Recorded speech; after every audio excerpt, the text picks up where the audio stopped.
Good evening, race fans, and welcome to another Wednesday night Freaky Fast broadcast. Tonight, we are here with the Wicked Racing League at Kansas Speedway, the great mile and a half here for the Get Money 175 here in the wonderful, wonderful track of Kansas. A little bit different. This is Carl Pooler up in the booth with Zach Hall, Robert Moyer Jr. as always up in the production booth. And Zach, we are coming to a intermediate track, but not a typical, as you would say, as the line is definitely the high line, the preferred one here.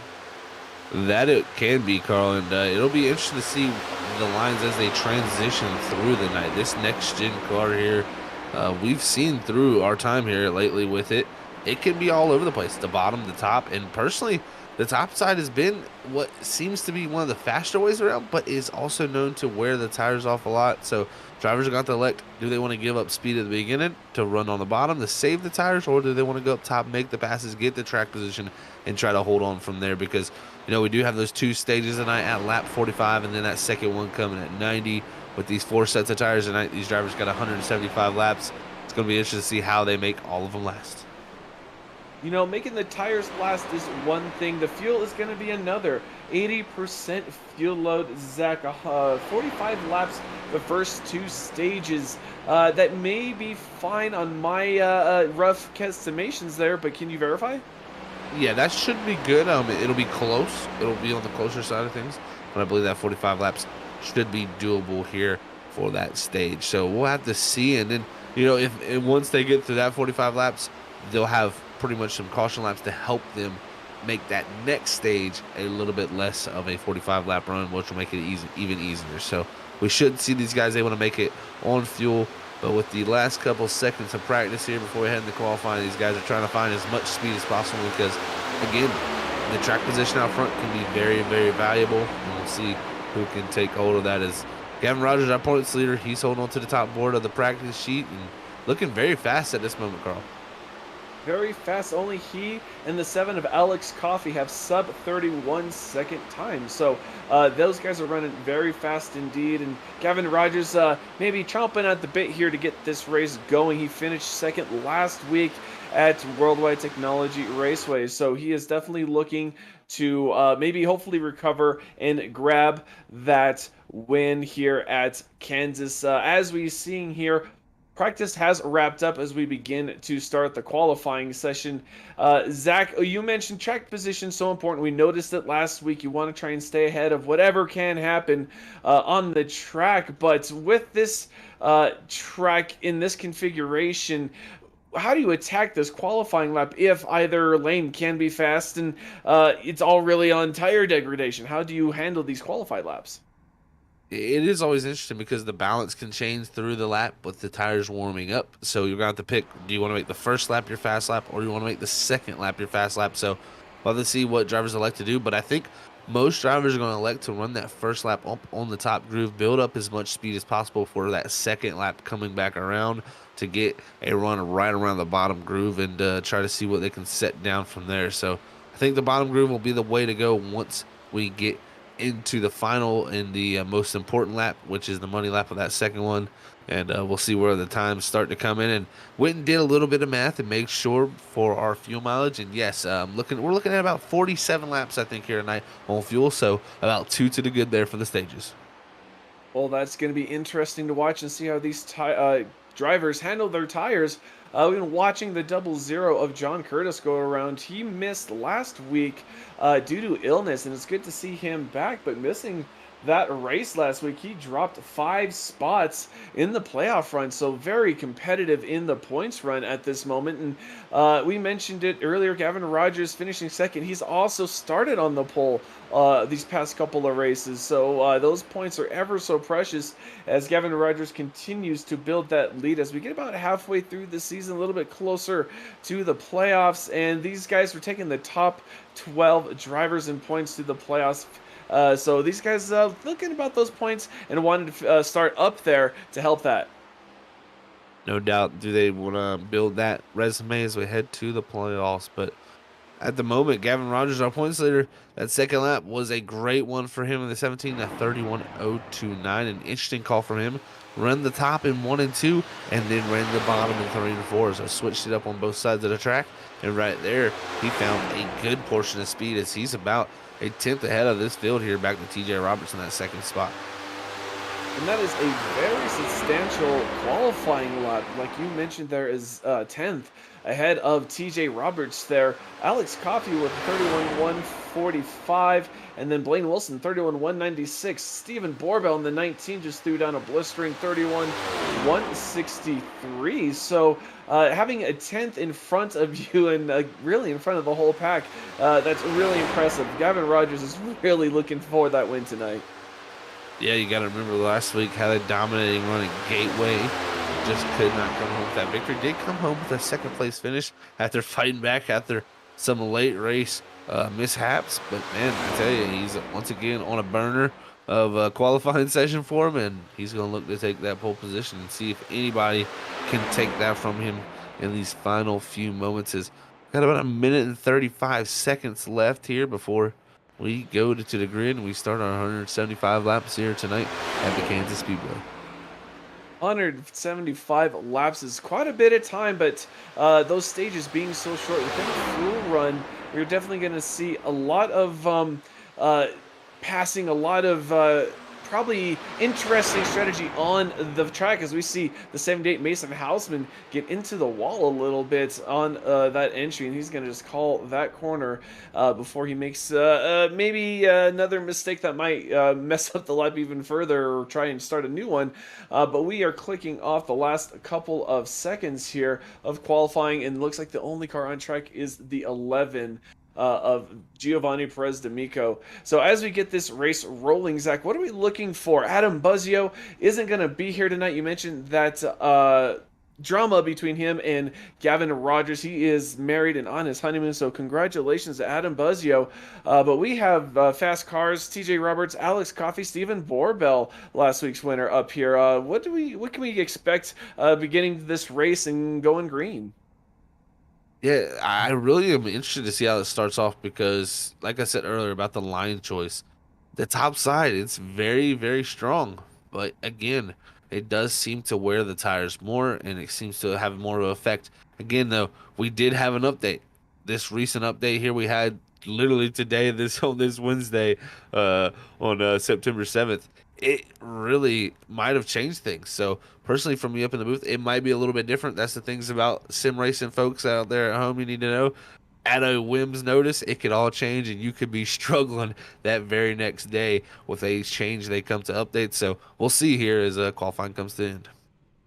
Qualifying has come to an end, and they are about ready to grid up. We're going to pull up our qualifying results. Gavin Rogers in first by nearly a tenth. TJ Roberts in second. Alex Coffey in third. Stephen Borbell in fourth position. Blaine Wilson in the 18. They're in fifth. John Curtis missing last week. Coming back this week will start sixth. Johnny Shade in 7th position. Jimmy Kubinek on the cut line for the playoffs in the 8th position. Mason Houseman in 9th, and then Christian in the 23 machine in 10th. In the 11th, we're going to have the 9 of Chad Bean. 12th is going to go to Eric Hawk. 13th is going to be Giovanni Perez D'Amico. 14th is going to be Stephen T. Cole. 15th is going to go to Nigel Christensen. 16th is going to be Ryan M. Thomas. 17th is going to be Jamie Plord. And rounding our field is going to be Mike Thomas in the 18th position. His 19th is Revenger, our race control. And having a race control has come in handy a little bit, been able to call those cautions a little bit earlier. Definitely has tried to clean up some of the incidents on race. Last week was kind of a doozy. We had quite a handful of cautions last week, but it was a difficult track, and really it's just one of those tracks where if you're not having some of that incidents, you're just not driving hard enough. But here we are at Kansas getting ready to take the green flag. So it looks like we're waiting just a couple more seconds for all our guys to load in, and we will get ready to go here at Kansas Speedway. So Zach, we are here and we are getting ready to go. All these guys all thinking about last week, the 17, all that drama, the 3, Stephen Borbell looking into that win. How much are you dwelling on that as this race gets going? Not too much. First of all, Buzzy is out of this race. I think it was all just, again, a mistake from them and, just a little bit of overdriving from a few guys into the corner. And unfortunately, I think Hossman, the 78 was the one that got the worst end of it. And Stephen Borbell was kind of probably happy about it because of how it played out for him. But yeah, I mean, I don't think too much is going to carry over here to Kansas. I think a lot of guys are going to leave that there at Gateway, understanding that was just a tough race overall. Um, when it comes to league racing. I mean, that's always a tough track to race at. But man, tonight here at Kansas, I think they know there's a lot of opportunity out here, a lot of space to race, and a lot of multi-groove racing to be had. So I think you'll see some very clean, respectable racing here at the drop of this green flag. I'm excited to see it. I think our race fans here are excited to see it as well. These guys given quite enough space, but here we go on the back stretch. It looks like we have a car taking an EOL penalty at the back. I can't quite see. That is the 3 of TJ Roberts. So TJ Roberts looks like he is going to start at the back of the field, but everyone else side by side. Gavin Rogers on the inside pole position. Stephen Borbell in the outside pole there. He's going to see that orange car, and looks like we have extended the caution by another lap. So with this getting going, are you trying to use these cautions to save fuel? Because you said you have about 47 laps. Will this extra lap, you think, kind of calculate into their strategy? It very well could. Again, like I said, I looked at it, it was 47 laps. Um, that could also be different conditions, so it depends on that. If your track's a little bit faster, you're going to use a little bit more fuel. If the track's a little bit slower, you're going to use a little bit less fuel. So it all depends on conditions in different situations, but I still think they should be good here, especially rolling around at pace speed like this, not burning as much fuel as what they would at race speed. Well, as we are going along here, looks like the lights are off on the pace car once again. Down the back straightaway, we have seen a lot of great, fantastic racing. We've seen a little bit of drama develop. Of course, our top 3-4 cars so far, championship favorites, have begun to rise to the top, getting these points, getting those stage points, which have proven ever so valuable. And now these guys, that lights are still off on the pace car, so he's going to make that hard left turn onto pit lane. These guys in the field is in the hands and control of the 17 Gavin Rogers, and they're going to wait until that Geico restart zone. And there we go. We are green here at Kansas Speedway. Gavin Rogers getting a great launch, but the 7 of Alex Coffey right behind him, giving a shove into turn 1. Yeah, Coffey jumping out to the second spot there, immediately up to the high side. Now everybody through 1 and 2 going to be trying to find their grip as 2 dominant lines form the bottom and the very top of the wall as they head down the back straightaway. 3 does seem to be more of a bottom dominant line, but 1 and 2 seems to be a little bit better up top. So it's going to be interesting to see those 2 different lines coming together. And as you're talking about that, the 24, Johnny Shade, he looks to the middle line there, looking for that clean air. And they're giving each other space, but 3 wide going into turn 1. And it is wide here at Kansas. They remain 3 wide coming out of 2. And these guys not giving an inch. Johnny Shade saw a line. He's going to take it to 78. Mason Hausman going to take it 3 wide into turn 3. Yeah, Hausman going to take it through the middle there. And man, oh man, you're already seeing some great racing starting off here in the second lap here at Kansas. Is 3 wide action throughout this mid portion of the top 10 as everybody looking to gain spots right now. And very, very respectable too, because everybody's given a lot of room. It's 3 wide, but everybody was sticking to their lane and not really trying to overcharge anything. As right now it's single files out almost, as we got 2 cars on the bottom there led by Blaine Wilson. That was really fun to watch. I would call that respectively aggressive driving there. Taking it 3 wide, a lap 2, but everyone keeping it clean and green. We keep going here at Kansas for the Wicked Racing League. And these guys are getting every inch of the track that they can. Zachy, we've seen 3 wide. These guys are getting down on the apron earlier in the run, and especially down here on the front straightaway. How much does that help the handling or the time of that car? Does that help you clear, or are you worried about the guy on the outside of you when you make that move? It does shorten up that distance, so you're able to actually hopefully clear. That is what you hope for, but you do know that when you go down there, you're not going to be carrying as much speed when you come back up the racetrack in front of that driver. So you better clear by a good portion, or just try to get far enough ahead to where when you enter the corner, you can slide up in front of that driver's. Ooh, last week's winner, the 19 of Borbelt, up into the wall here, as he's going to be slipping back into the clutches of the guys behind him. And with going into the wall, Zach, you mentioned it earlier, a new update rolled out today. They did adjust some of the damage model to some of these cars, and I wonder if a lot of these other drivers are wondering, what is that going to affect? What is that going to change on these cars? As we see Stephen Borbell start to fall back just a little bit behind the 24 of Johnny Shade, as Johnny Shade making that 3-wide move, and he's starting further back there in 7th, up to 3rd at the moment. Yeah, some big moves being made by a lot of guys, and right now looking to use their tires possibly here early in the start of this stage. And like you said, the updates, for a lot of things. First of all, the car could be different handling wise from past here at Kansas, and like you said with the damage model, that new damage model is definitely interesting. It's more of a build up over time, as the build up is building up for the lead, as Coffee takes the lead actually out in front of Rogers there. So great job by the 7 as they come off the 2 to take that spot. But yeah, that new damage model is definitely interesting. The build up of damage over time makes stuff brittle. So if you get into the wall multiple times, you're more prone to get more damage the next time you hit it, because that surface that you have hit before is weakened. So it's going to be interesting to see how that plays out. I know talking to a few guys today that kind of tested it out, said the damage is a little bit more harsh. So, what before is where we didn't really worry about too much when these next-gen cars got up into the wall. I think they'll have to worry a little bit more, but I think the one thing they have to worry about the most is that wheel contact and breaking those toe rings. Well, if these guys are worried they're not shelling at Johnny Shade in the 24, really riding that wall, trying to get that momentum. He got into a little bit on turn 2 on the exits, trying to make these passes, staying in tow with the 18 and the 78 of Mason Houseman. And there we see it again. It looks like he might have either bounced off the wall just a little bit or entered really early as he washes up into that middle lane.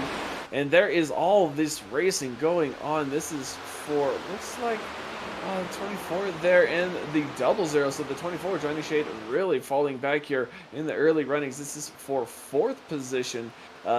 Mason Houseman is there in 3rd. So Mason Houseman starting in 9th, up in 3rd, having a good run.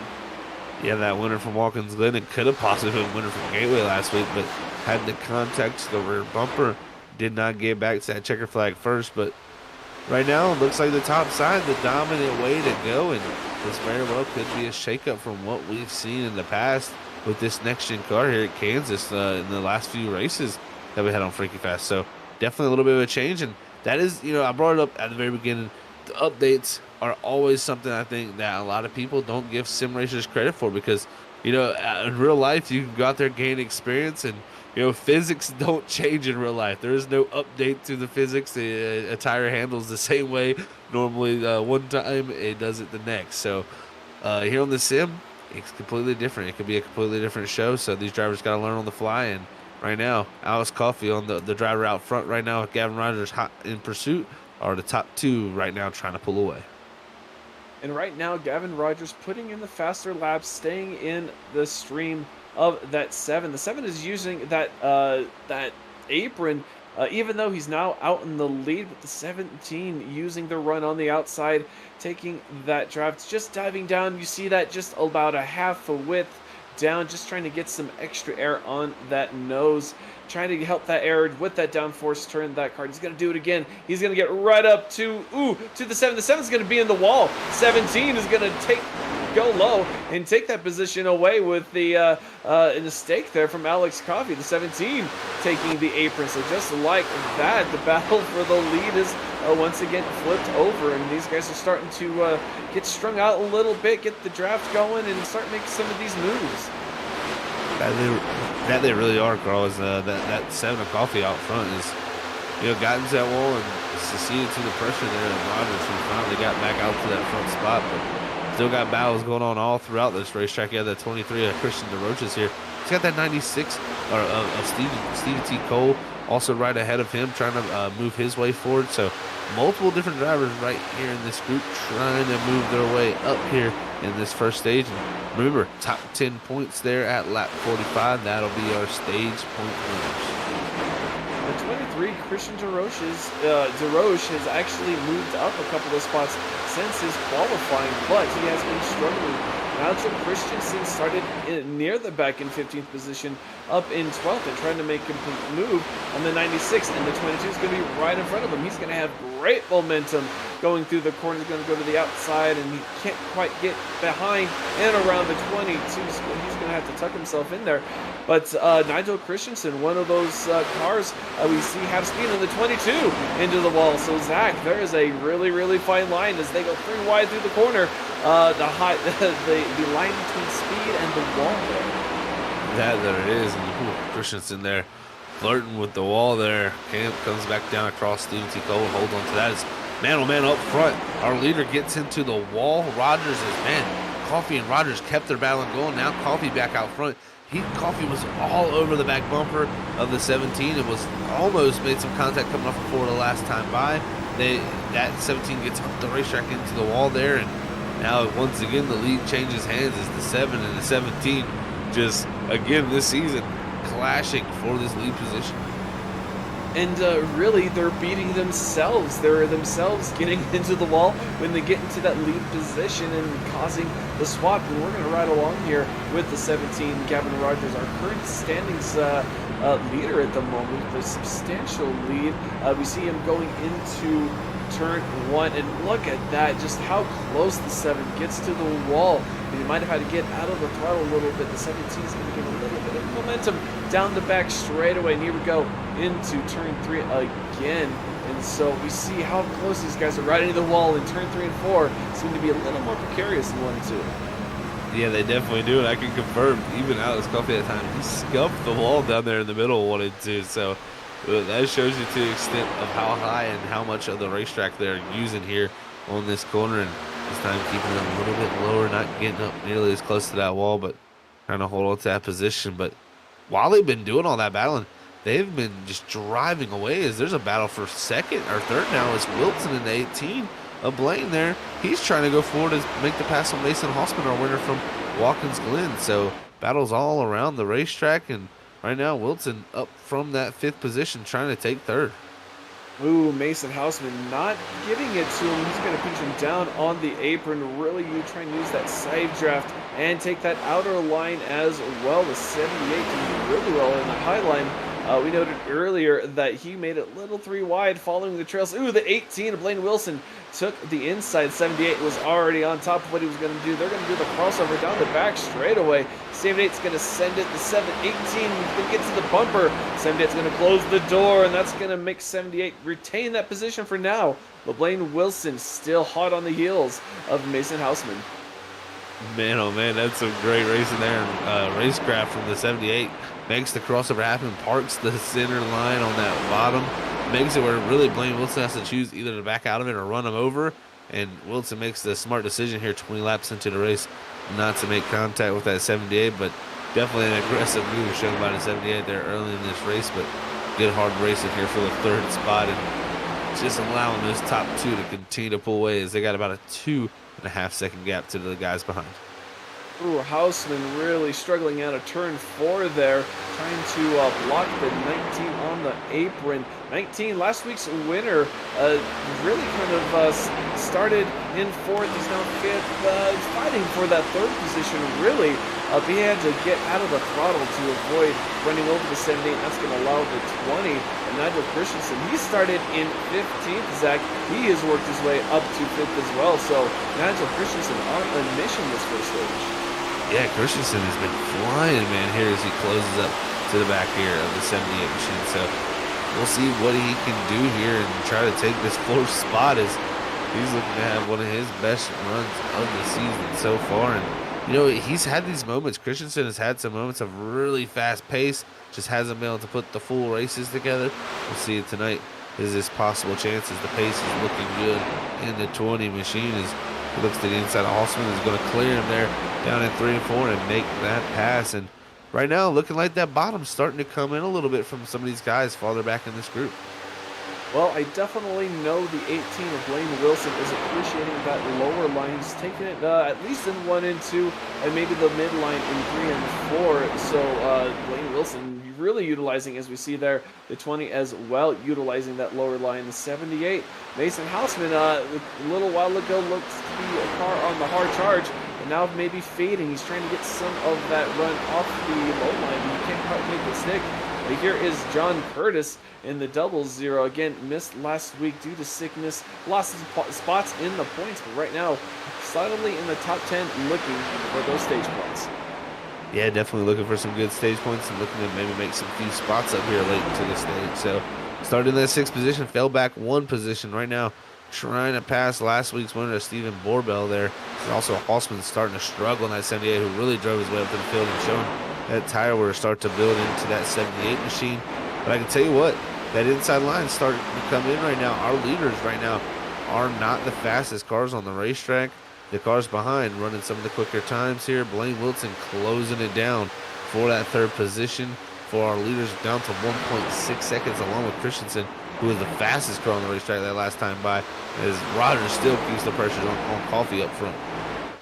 Christensen and Wilson, these past 4 or 5 laps have been slow, constantly swapping who's the fastest car on track, so those guys are putting down great time. So right now, Eric Hauk, we don't have to speak his name very often, running in the 8th position, going back the 96. That is Steve Cole, caught up in an early incident last week. They're in the 11th position, so Steve Cole looking to try and get some of those stage points. All he has to do is pass the 77 in front of him, and he gets a great run going into turn 1, but the 77 going to dip it down low. Johnny Shade had made it a strong run, was in the top 5 earlier, looking to fade a little bit on this stage. So a lot of these guys were a little over halfway through this stage, and we're seeing some of the fade, some of the ebb and flow of the race already starting to develop here, Zach. And right now, it looks like any line is a good line, and it all depends on how fast you run it. Yeah, I completely agree, and I love this style of racing. You know, comers and goers, as they would say. You got guys who went out there, ran the tires down, and are starting to struggle. And you got guys that were just running very consistent times on the tires, and now starting to make their way up and approach starting to really look good for them. As we check in Chad Bean back here in the 14th position, as he's about 9 seconds off the lead right now, back in his 14th position, but it's about a second ahead of Christian DeRoches and Mike Thomas back in 16th, and Perez Diemco back in that 17th position, the last car on the lead lap. But man, oh man, as we get closer and closer to that stage, actually some battling going on here. TJ Roberts, he's our winner from earlier this season in Talladega, and you got Stephen T. Cole there with him battling. Is even ahead of him. Kubinek and Shade go to battle. These guys have been going to blows these past couple of laps, and no one can really seem to get a leg up on the other. 77 of Kubinek trying to make the pass on Shade, but Shade running that high line, and it looks like DJ Roberts is going to bounce off that outside wall in turn 4 just a little bit, and we will see if this is a battle of attrition as he maybe glances off it again going into turn 1. So these drivers are willing to do anything and everything to maximize the track surface and get every ounce of power out of this car, as it looks like the 77 may box him in a little bit on that inside line. Oh man, these guys are about ready to beat down that wall here at Kansas. Yeah, they really are, Carl. And this is some great battling going on back here. And it's really right here on that last position for that stage. Johnny Shade holding on to it. And it's 4 seconds up the road to the next car in 9th. So this is about as far as these guys are probably going to be able to get in this stage. So if you're looking to get that 1 point, you got to try to make it happen now. As this battling happens here, the battling for the lead happens too, as Rogers has found the bottom lane up front. And he is going to the inside in the 17 machine in the 7. And the 77 of Kubinek here off the track, back on now. He's going to keep it straight. But up front, we're having a lead change.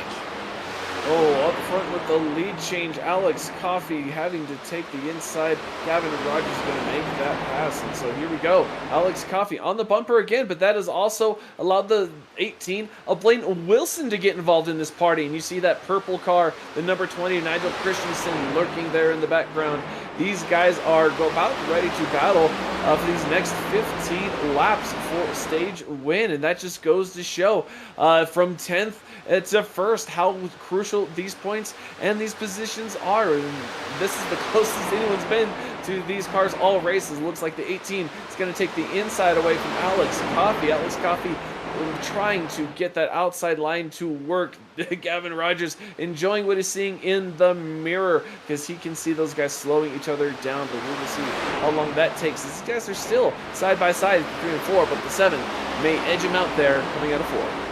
Yeah, good run out of the corner there for that 7 up front as he opens it up and holds on the second. But Christensen here, he's liking what he sees up in front of him as the 3 up ahead. Start to do a little bit of battle. He's going to try to close it down. And he was one of the drivers electing to run the bottom, just like his teammate of Blaine Wilson there. So the 2018 racing team there showing their prowess here and saying, man, we're not going to the top. It may be fast early, but we're going to go to the bottom. And that's what our leaders have had to switch to. Rogers and Coffey, they got caught by the 18. They're like, man, we have to switch our lane. And right now, Coffey trying to go back to the top here. Maybe he's trying to find something here late in the going. So everybody's searching for speed, but as Wilson is caught up to him, he's kind of running out of steam here a little bit too. So it gets tougher and tougher as you get closer. But right now, if these guys get side by side in front of them, it'll give them another opportunity. Well, I think they noticed as they were fighting for that second position, Gavin Rogers was able to pull out to nearly half the second lead. The moment they stopped fighting, the moment they stopped getting side by side and got in a line, they gained up back to that 17 with Gavin Rogers.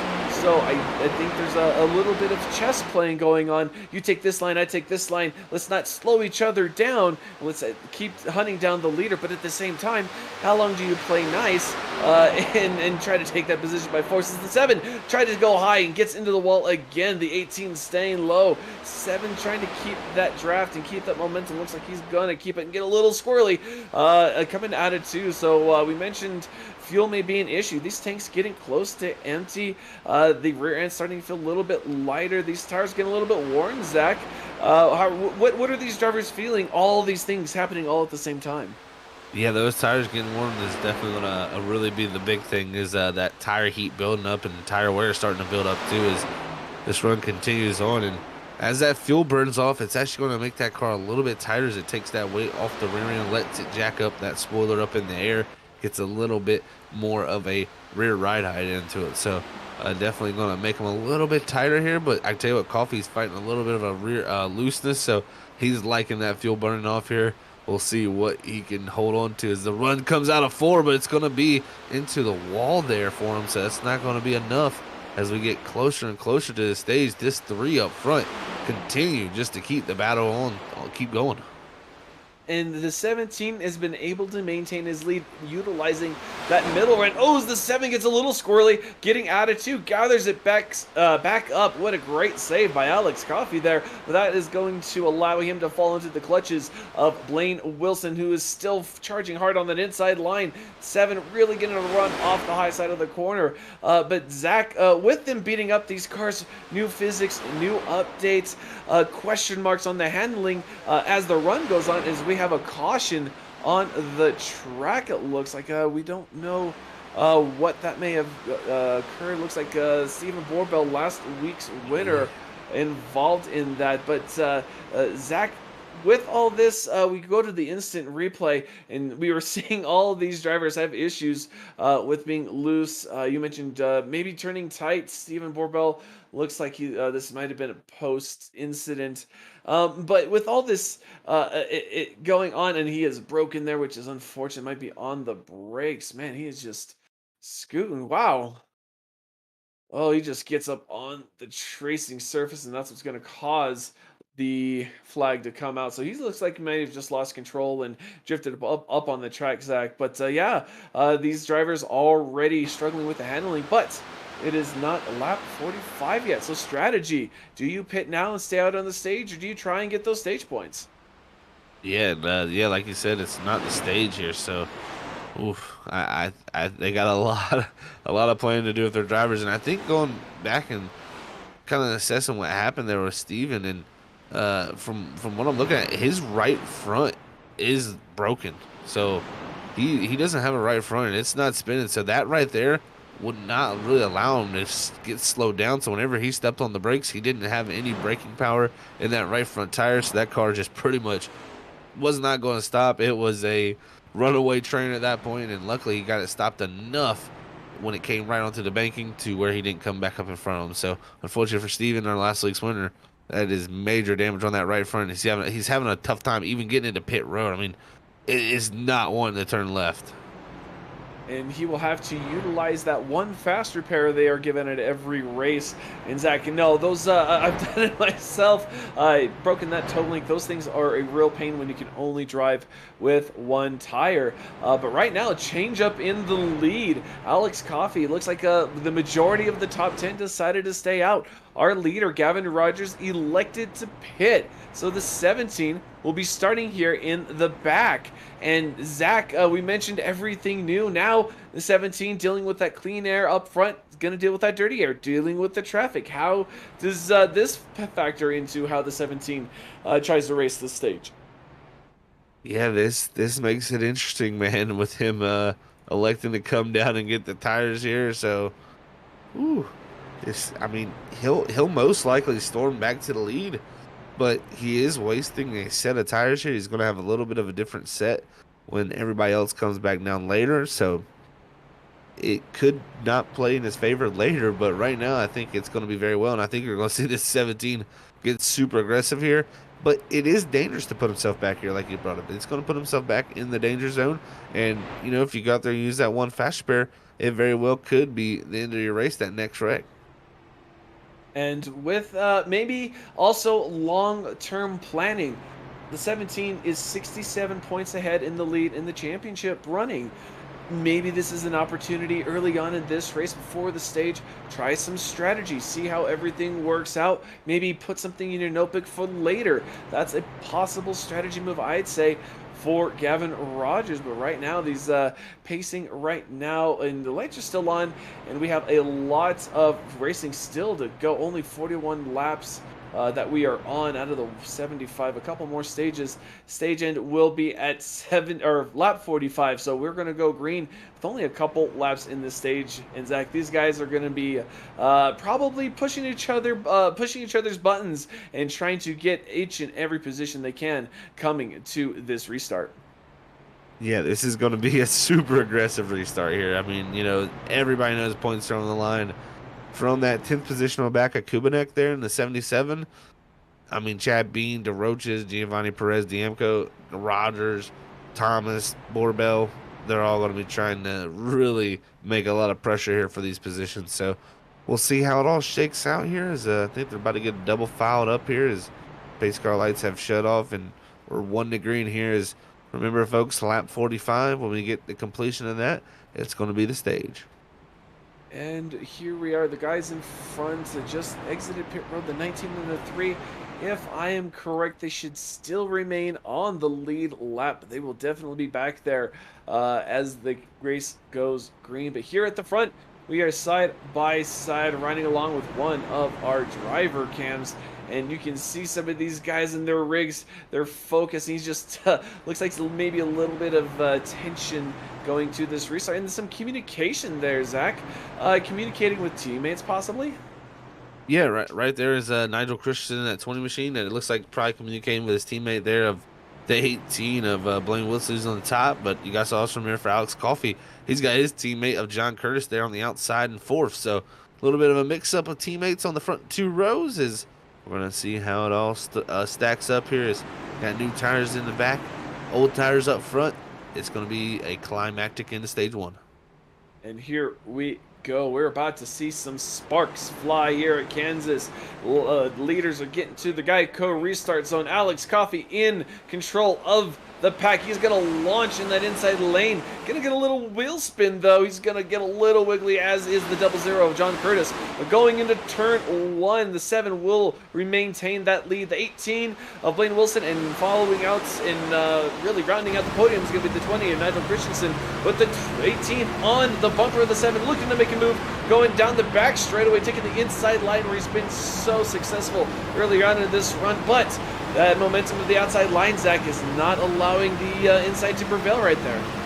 Yeah, definitely risky move from Colby too, as he touches the wall on the exit, but gets away from near disaster as he keeps the lead here. It's going to be 2 to go on the stage, but look at that, already up to 3rd and coming through the middle. It's Gavin Rogers with a huge run with the new tires. He makes contact to Blaine Wilson as he goes by, and man, oh man, the 17 shot out like a rocket there. Just shows you new tires mean everything. But when we get these guys back for lap 45 here, when they come to the white right here and back around, the new tires for the group behind them is going to be very valuable. And that is a really bizarre thing to see, just how quick he was able to make it through the field and really split those 2 leaders to make it 3 wide and to make that move for the lead. I would not have imagined that he would have gotten up there to win this stage. But Gavin Rogers, you said it, Zach, like a rocket on those new tires. All of these guys are going to be thinking about that later as the restart. Gavin Rogers will have a couple of laps, and looks like hard laps on those tires on this restart. So here we go. Strategy here at the early runnings for the Wicked Racing League. And with that, that is going to conclude lap 45 and bring out a caution for our first stage. That it will, Carl. And Gavin Rogers is going to get that win in the 17 machine, storming to the front with the new tires. But as these guys get themselves ready for their first pit stops here, possibly after Rogers already got his for the stage here, we're going to get set up for our first commercial break of the night here at Freaky Fast Broadcasting. It's been a pleasure so far, folks. It's been a wild first 45 laps. It just shows you new tires mean everything. But when everybody comes to pit road here, they're going to be looking for their new set. But I tell you what, you're not going to miss a thing. We're going to go side by side here with the Wicked Racing League on Freaky Fast Broadcasting.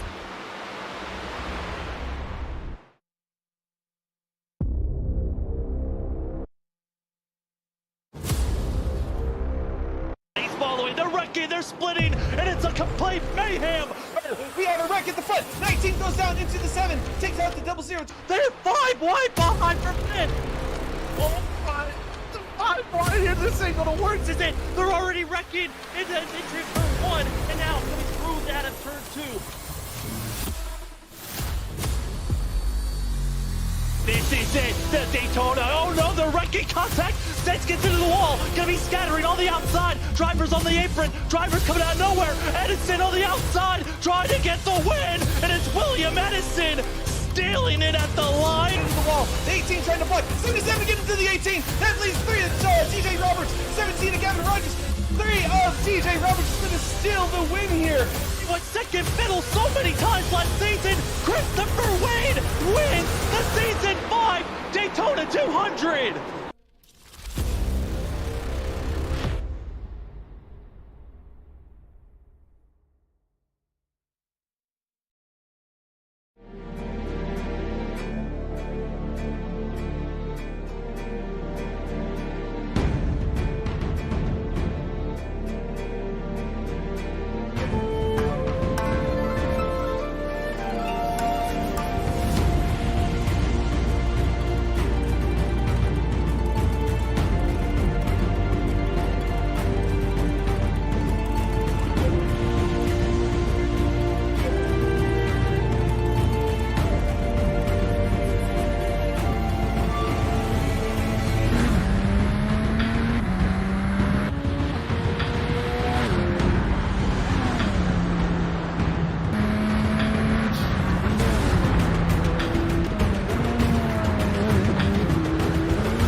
And welcome back, race fans. You haven't missed a thing. Side by side, we are green here at the Wicked Racing League.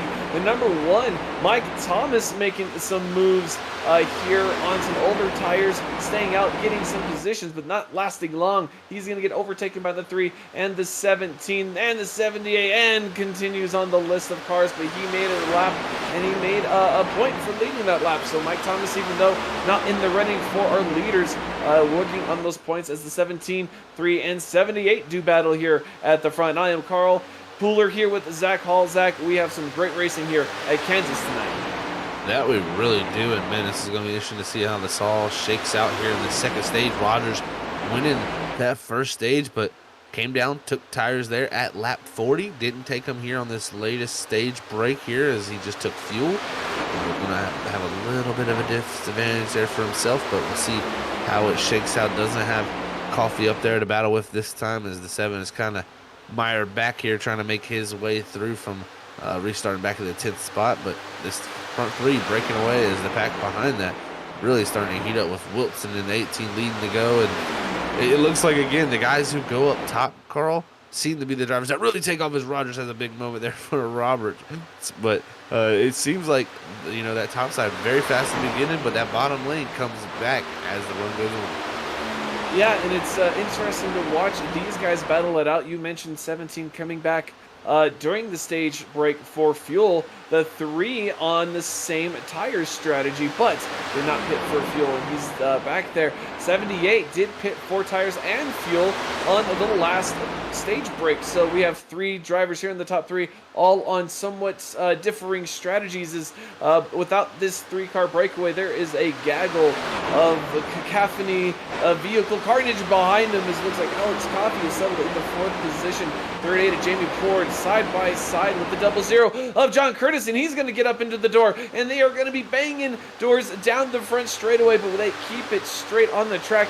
No caution as we keep rolling, but these guys side by side behind them. Yeah, side by side action heating up again back here. Christensen and Tony was one of the drivers, had drove his way forward early, late in that stage. And one of the drivers there, Kubanek, I believe it was, there coming down and almost in the 23 there. The DeRoches there coming down into that 9 machine. So close action there, battling as they couldn't make contact off of 4, and door-to-door contact seems to be a common syndrome right now, Carl. Looks like Christian DeRoche and Chad Bean kind of got together coming out of turn 4, but they keep it straight as well. DeRoche getting really loose there in the middle of the lane, seeing 11 of Perez D'Amico underneath them, but ahead of him, Stephen Warbell had that broken toe link earlier. He is out of those fast repairs, so right now he's got to kind of think and maybe drive a little bit smarter, knowing that he doesn't have that fast repair. But right now, into the trail of the 20 and the 77, these guys, this is the back part of that top 10, 9th, 10th, 7th, and 8th. It looks like this 18th, Blaine Wilson. Looks like he might not have the early speed on that inside line, but we saw there, as you mentioned, Zach, later on in the run, that inside line comes through, and Blaine Wilson starts making up some speed. Yeah, he drops back well back into the field and really starts to charge his way back on him. So I would expect similar things from him, but looking to hold on to as much time as he can. But we're right on board Johnny Shaden, the 24. He's all over the back deck lid up here, the 9 of Chad Bean as they head into 1. As you got the battle in front of him, the Roaches and the 19 of Borbell, our last week's winner, as Borbell also 2 laps down after that incident. So 19 not in there for position, but definitely in the mix of things, trying to keep himself in position possibly to get one of those laps back at some point.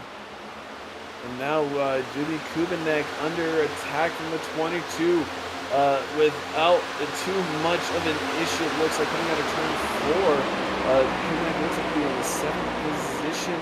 The 22 still trying to work his way back onto the lead lap, so he's just trying to Eric Haug, the 22, trying to get back on the lead lap, so at least try and get those wave arounds.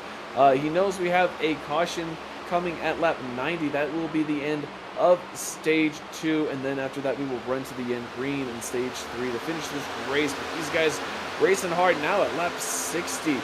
30 laps here to go in this stage, and they know what they have under the hood. They know what they have under the tires there. So these guys getting after it a little bit here, Zach. Yeah, they're definitely getting after it right now, and it's so hard to judge if you're burning your tires up or not using them enough. So these drivers are all trying to figure out what they want to do. But right now, Christensen, we look at right here in this 10th position, he's about 5.6 seconds back from a lead of Roberts out front, and we'll see what he can hold on to as this run continues on. But I'll tell you what has happened is that top group has got very, very close as Alex Coffey in the 7 has driven his way into position. As we got TJ Roberts, our winner from Talladega, in the lead spot. DJ Roberts capitalized on an issue the 17 had. The 17 fell back almost a half a second, had to recover and gather up that car. But that brought back the 7 and the 78, as we see there. The 78 making a good run on the inside line, coming out of turn 4, going to get side by side with the 7. Alex Coffey fighting hard on the outside, and their leaders going to fight hard going into turn 1. The 17 cross over the 3, taking the inside line, and these guys fighting, and it's become a battle for 4 here at the lead. Yeah, 4 drivers all battling for 4 positions, and oh man, the big block from the 3 there to Roberts, from Roberts to Coffey, and did not allow Coffey to make that maneuver. He maybe wanted to make 3 wide, but here coming off a 4, I think the run's going to be in the 7's favor as he takes that top side to the 3 of TJ Roberts. He's going to take that 2nd spot. Now Hausman going to try to follow suit in the 78. Osman almost scraping that outer wall. Alex Coffey flirting with it. Oh, he's going to come down onto the 3, make a little bit of contact. They keep it straight, but that's going to make them lose a little bit of momentum. That is also going to draw the 00. John Curtis into the picture in the top 5 here. And the 7, so he is there. The 00 is really working on the 3 now of TJ Roberts, and TJ Roberts really struggling with those older tires. Curtis on the newer tires, but can he make him stick? And Curtis is going to take that outside line, and behind him, Jimmy Plord in the 38. We haven't talked about Plord all day long as he started 17th, but here he is knocking on the top 5. 6 drivers within 1 second here after this 2nd stage has started, and man, oh man, we're almost 20 laps after that restart. This race has been great as Coffey up front takes the lead. So the 7 now out front, the 17 back to 2nd, the 78 in the 3rd, and this battle here of the 38 of Plord taking the 5th spot from Roberts here. So Curtis up the 4th, Plord up the 5th, Roberts back to 6th. Gavin Rogers giving a shove to the 7 into turn 1. That is going to put the 7 into the wall, and we are going to be nearly 3 wide for the lead as Mason Hausman trying to take that inside line. Alex Coffey being able to keep the car straight, keep the lead, but here we go, the 17 again to the inside. Coffey making that outside line work. 78 taking the middle line we saw Gavin Rogers do earlier, and here we go down the front straightaway. The 17 has to gather it up. The 78 looking to pass on the front straightaway, and those are all the different lines that we mentioned and all different strategies. Those older tires, they're only about 6 laps older, but they're starting to show here about the midway through the stage.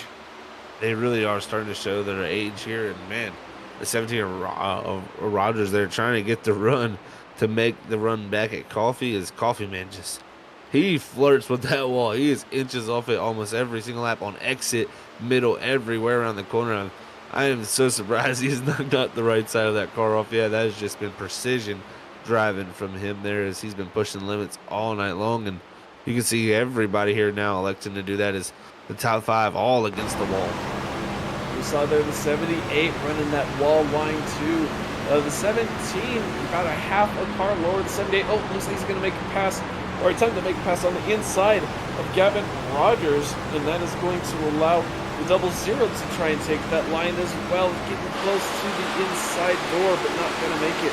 That outside line prevailing on the momentum side of things, but how is it doing on the tire wear? We've noticed these guys run the high side, can't quite get away. Once they get the pass, get the lead, can't quite pull away from anyone. Ooh, it looks like the 17 is going to have a little bit of a loose condition on exit, but he's going to keep it going as well. Here we are, Jamie Ford making a pass on TJ Roberts. So Jamie Ford doing really well for himself about midway through this race. Yeah, Plord just finding all types of speed here. He's going to have a big run. He's going to take it 3 wide to the top. Now Rogers drops low as he clears that 78 on the bottom.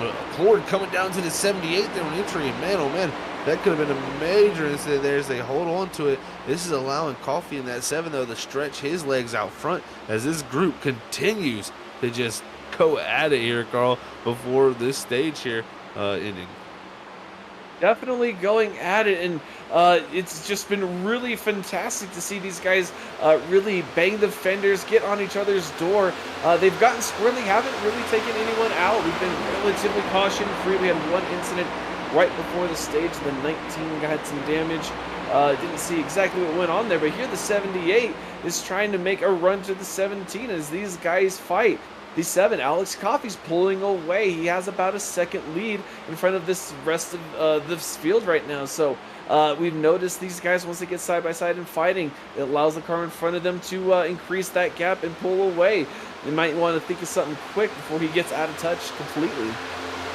Yeah, they might need to, Carl. Here is that 17 really trying to hold on to that position. The 78 fighting for everything about it, but just not able to get the pass done, and it's really holding them up like we've brought up here. So that lead growing as the contact from the 78 to the 17. Somehow the 17 saves that machine.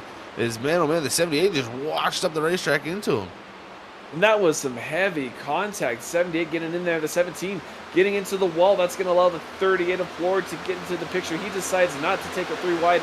Checks out of that, has to regain his composure there, try and capitalize.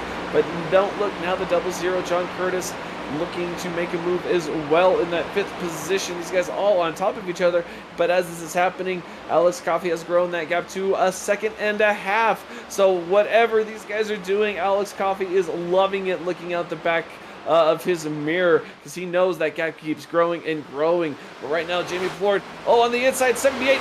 Jamie Ford checks up just in time not to get taken out. And man, the 78 is really driving with his elbows out, pushing the limits of that vehicle.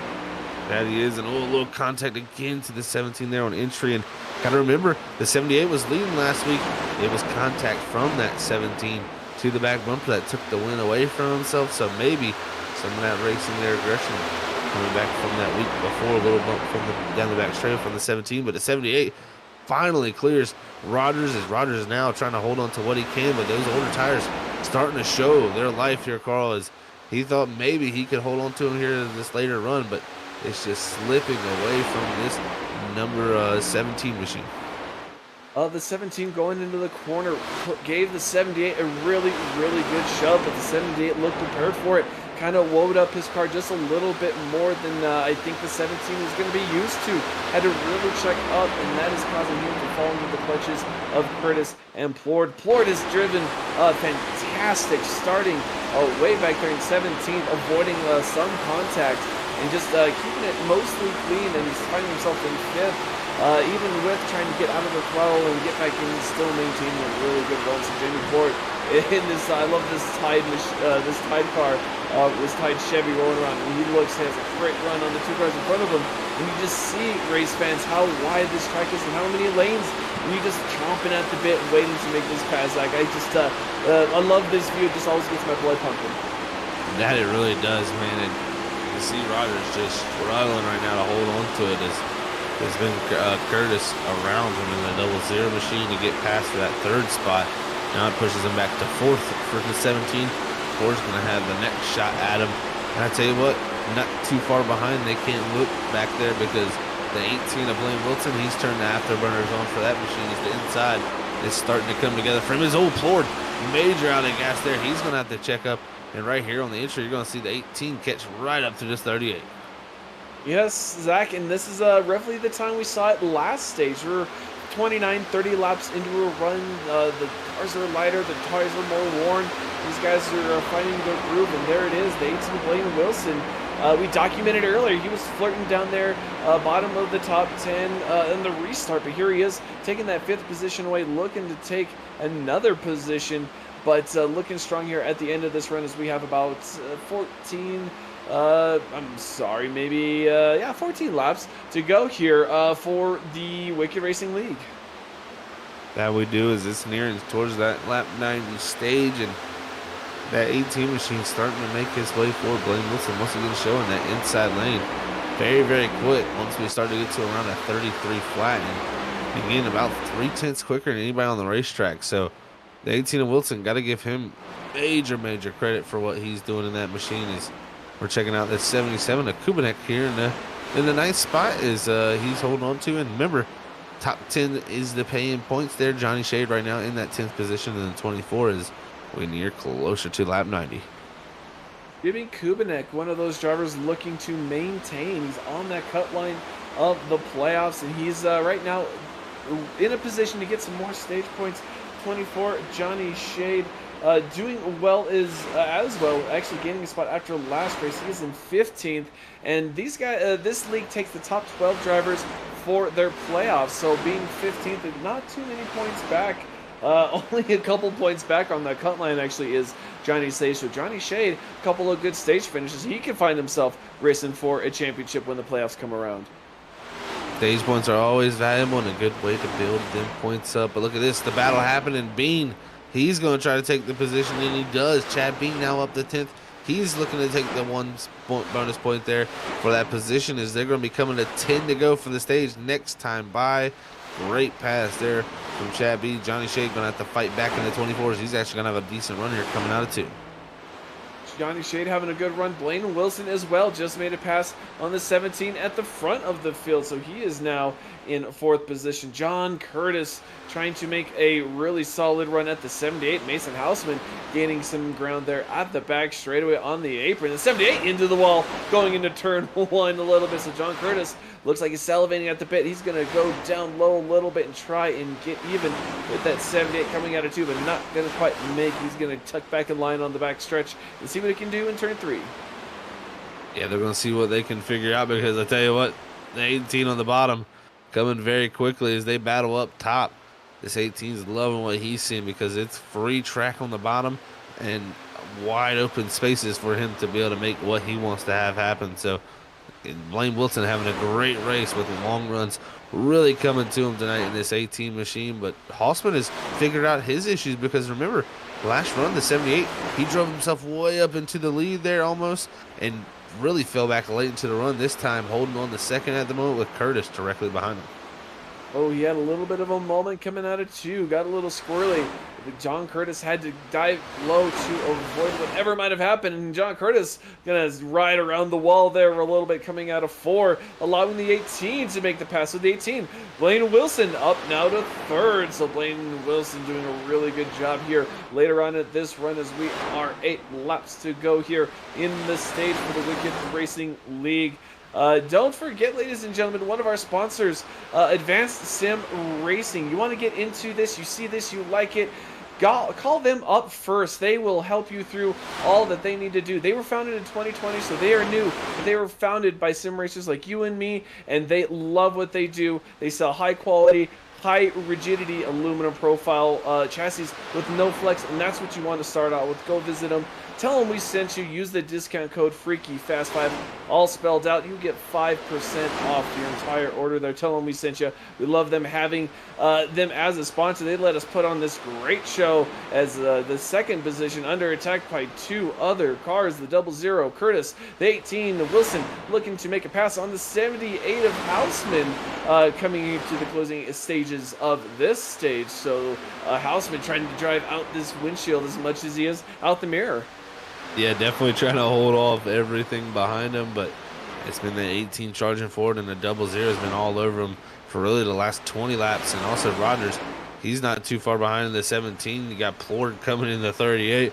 It's a whole group of drivers right here stacked up, ready to try to get as many bonus points as possible as they near towards that stage. And as that stage caution does loom, if you want to learn how you can be a great race control or an admin out there for yourself, you need to go out there and check out this product. It's called the Admin Box, one of the best button boxes out there, as it's got pre-programmed commands for race control, driver functionality, and pit options with LED backlighting that makes every button highly invisible. So remember, it's race control at your fingertips at adminbox.com, and that's adminbox with 2 X's there, and use our discount code FFB/BOXX as a discount code, and use that at purchase, and you can have race control, like I said, at your fingertips, folks. Thank you to Admin Box for being a proud sponsor here.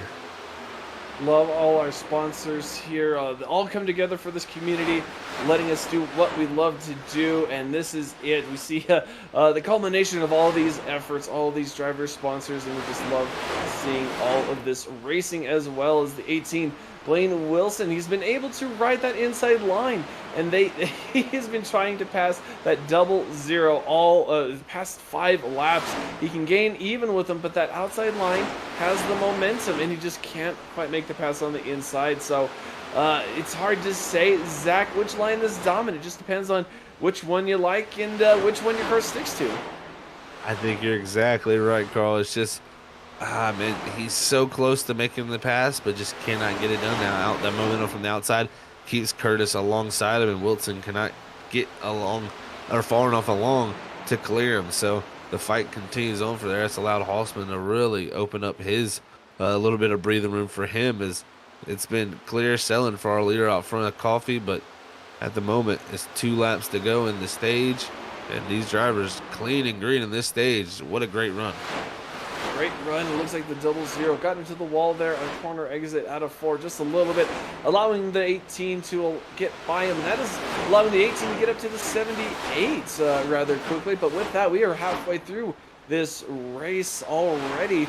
And like you said, Zach, a couple laps to the end of the stage. In fact, the 7 should be taking that a lap right now. So we have 1 more lap until that caution comes out for stage. And there it is again. That is another whack to the outside for John Curtis. And now Gavin Rogers looking to try and take that position. Curtis really struggling with the handling on that outside line, just flirting with that line and losing a couple spots here later on in the run. Yeah, Rogers going to make that pass there. Oh, big wiggle for him, too, coming out of 2. He's going to try to hold on to that position as they're going to be coming out of 4 here. That's going to be coming to the line and trying to get as many points as possible for our points leader. Our points leader trying to get another point here, but that inside line can't do it. But there it is. There is the caution flag for stage. Our stage winner here for stage 2 is Alex Coffey, followed by Mason Houseman and Blaine Wilson, running out those top 3 of the stage, getting those stage points. So congratulations on those drivers, and just some really great racing that stage, going clean and going green. That it went going clean, going green. Well, we're going to head to our second commercial break of the night here, folks, as we are under our second stage break. What a clean and green run it was, like Carl said there. Coffee was able to bring home the stage win this time. It was Rogers the first time. Who's going to be the race winner, though? It's going to be a fun time all the way down to 175 laps. We're here at the Wicked Racing League on Freaky Fast Broadcasting. We'll be right back.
And welcome back, race fans, here Kansas Speedway for the Wicked Racing League Buttkicker Cup Series. Carpool here in the booth, Zach Hall as well, Robert Moyer in the production.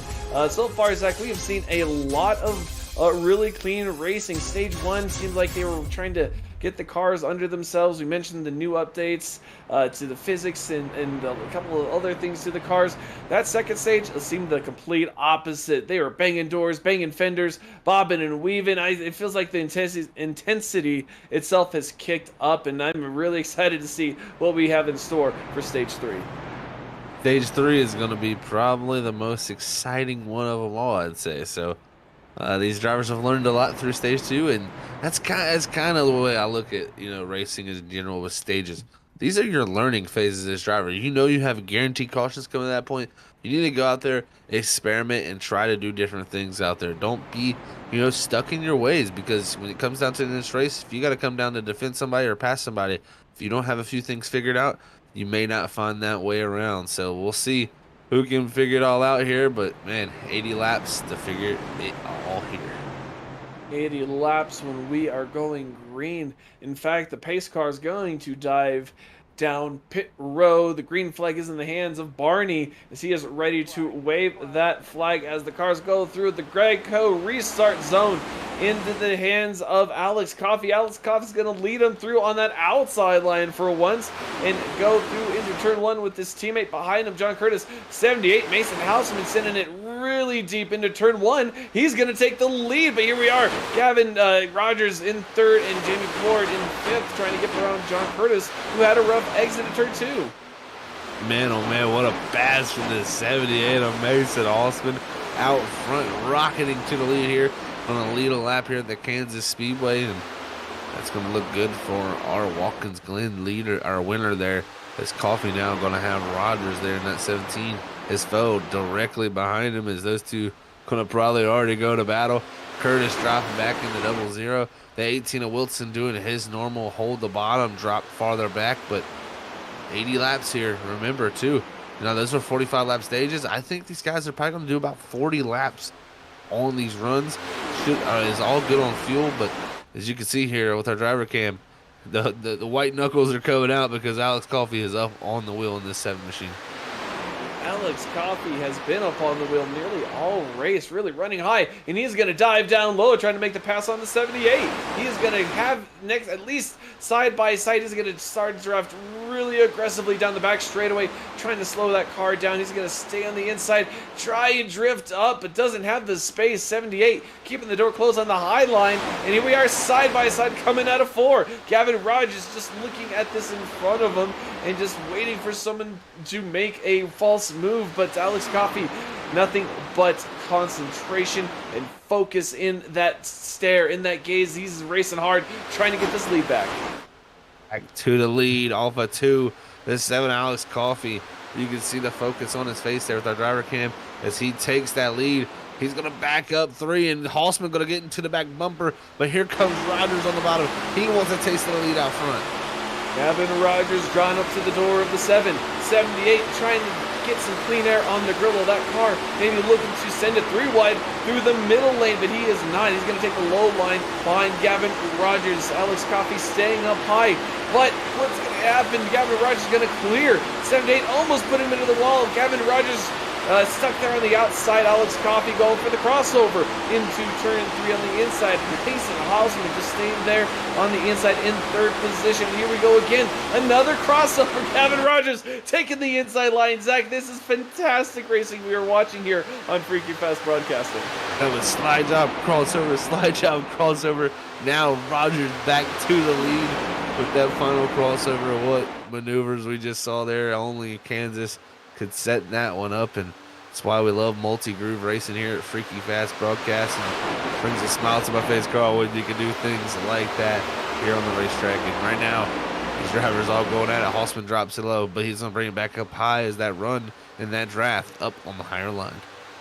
The draft is in the higher line. The corner exits are there as well. But right now we have a 5-car breakaway. Ending with Jamie Plour doing really well in that Chevy Tide Machine on the tail end of John Curtis. In fact, might be making a move here down the back straightaway. Doesn't quite have the momentum, but here it is. Down into 3, taking that middle line instead of lower line and trying to get at that separation. Jamie Plour doing at least a decent job at keeping it out of another fender, but can't quite get the momentum. These guys all, this is the top 5, and that's TJ Roberts in the 3 back there trying to tag along here in 6th position. And between that, it's another almost 2.5 seconds to the rest of the field. So these guys, maybe a class above the others here at Kansas. Definitely got that lead group out front, and they've opened it up. So, we'll see. Again, this is something, Wilson back there in the 18, he's in that group. Christensen kind of had a similar thing in the 20.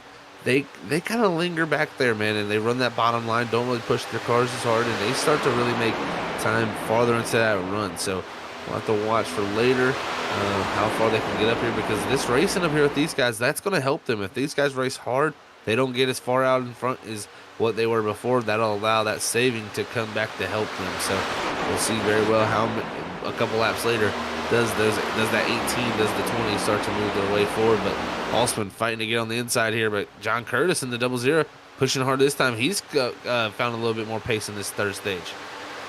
Oh, as they make a little bit of contact going through the dogleg into turn 1, we still staying straight and forward on this track here this Wednesday evening, but that is going to make the pass there for the 78, and that's something I saw earlier. He was trying to make a pass on the 7, had to check up, and that allowed the 00 of Curtis to kind of put his nose where the 78 didn't want it and make that pass. And now the 78 trying to recover a little bit as he makes another little bobble there out of 4. Now the 38 looking to make take a little bit of advantage as the 78 whacks the wall again going into turn 1. Oh man, these guys are really loving that wall.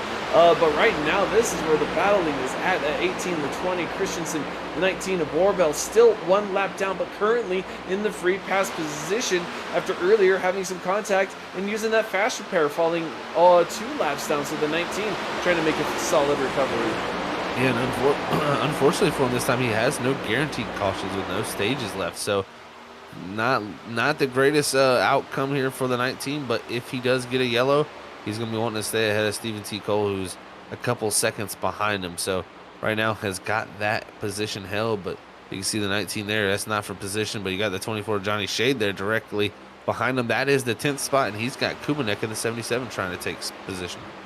And there are no more stage points on the line. It is whatever points you end the race with. So these guys trying to, these drivers wanting to try and keep it open. Oh, but there's a wreck right there. 78 going around, getting collected by the 9 of Chad Bean. Caution is out.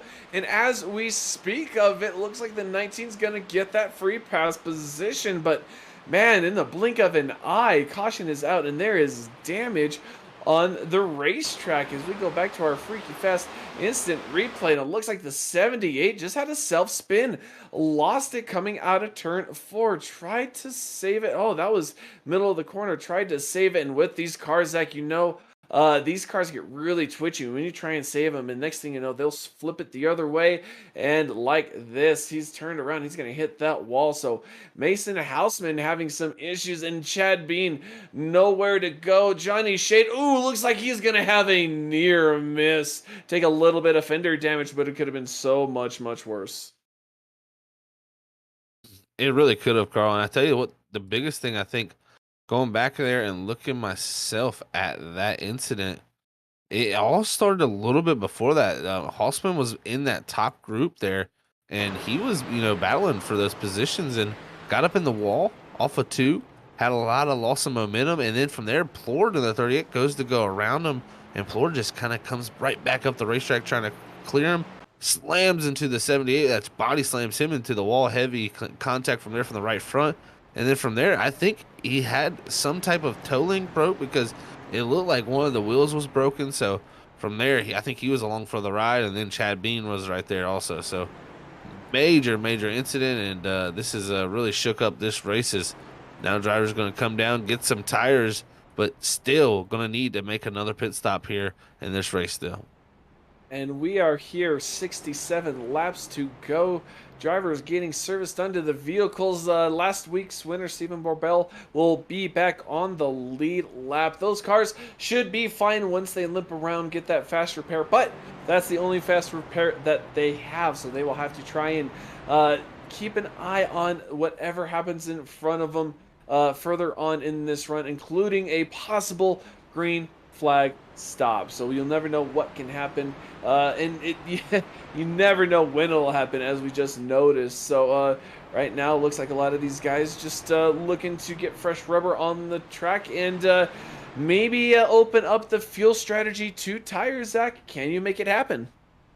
It'll be interesting. That'd be a very interesting call to make, but I don't think that might be the way to go. I think some of these guys are mostly going to elect to make this probably around the halfway point of this run, because not going to be able to make it on the tank, the one full tank here, but they will need to stop that one more time. And I think 4 tires fuel there are going to be very valuable, and we'll see. If the thing is, do we get far enough for the green flag stops to happen?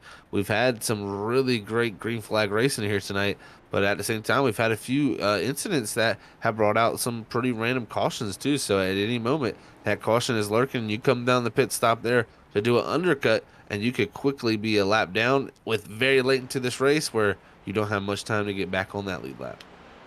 Not a lot of time at all, as we are 66 laps to go. Still under caution here for the Wicked Racing League Buttkicker Cup Series. But right now there are 15 cars on the lead lap. Stephen T. Cole, the only car on the track, only 1 lap down. He was caught, had some connection issues actually earlier, and was actually really fortunate. He only went only a couple laps down and in this position of recovery. But right now, these drivers are going to get side by side again. We have 1 to go to green, Zach, and furthermore, this restart, one more restart, 1 more racked up set of cars, and another set of possibly drama. They say cautions breed cautions, and right now, as these laps are ticking away, the pressure is increasing, and these drivers, they can feel it. Oh, they definitely can feel it for sure. As the time clicks away, the laps click away, everything does, and right now it's getting down to it. I mean, you got to think that Gavin Rogers there, he's had such a great season so far. Hasn't finished outside the top 3 yet in the first 7 races, and now, only has the 2 wins though. I think he thinks he could have probably had at least 4 of those 6. So I think here tonight he'll be looking to get that 3rd, but can someone stop him like Alex Coffey trying to get his 2nd after getting the first one of the season there at Dover? So it's been a while for him. It's been almost 6 races since his last win. Let's see if tonight, round number 8, is his chance to break into victory lane. Well, he definitely has the speed. He's willing to flirt with that line on the wall. He has everything it takes to take this car to the checkered flag. But right now, we are going green again after this restart. The 17 getting a great start. Alex Coffey having to kind of play defense there for the 2nd position, cutting out John Curtis as we go into turn 1, side by side. Side-by-side action all throughout the back half of the field, but Rogers clear out a front. Big gap opening for him, but the first battle happened is Kubinek and the 18 of Lane Wilson as they head off into 3 and 4. Wilson going to take that spot, but Kubinek going to fight back on the outer groove as, again, the outer groove takes off very well.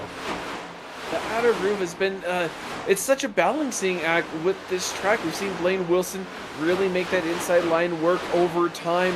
That outside line, really what you want to use to try and gain that speed, and especially that momentum. But right now, it looks like the 18 is going to take that position and follow closely by the 20. The 20 getting inside of the 77, and 20 is trying to make the pass of Nigel Christensen there on Kubinek. So Kubinek falling back a couple of positions early on, but it looks like Kubinek might have been on an alternate strategy. Only spent about 8 seconds on pit road. So I wonder, did Kubinek only get fuel?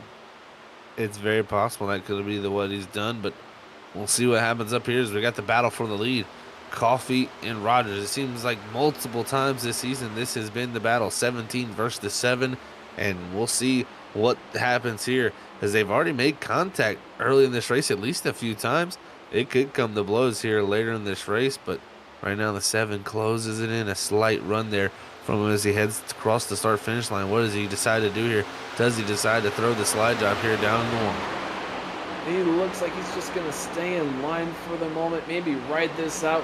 Still have 61 laps to go. Another pit stop will be necessary to get to the end of this race on fuel. So right now looks like these guys are trying to just settle in, breaking away from the rest of the pack with about 0.8 of a second, maybe a little more. But TJ Roberts, John Curtis not far behind. These drivers in third and fourth, we've seen especially early on, they get kind of spread apart, but as they battle, as they get the run goes further on, they get bunched up. So that's what we'll be waiting to see here, probably in the next couple of laps, if any of the runs that we've seen previously to take account for. But there's the 19, there's the 9, Chad Bean, all fixed up after taking that fast repair back on the track, but mired in 13th position. So Chad Bean having to work his way back up into the top 10. Yeah, that's a tough break there for him, but he's got some time still to do it, as he's got Borbell in the 19 up ahead, who's battling with DeRoches and Johnny Shade. So Borbell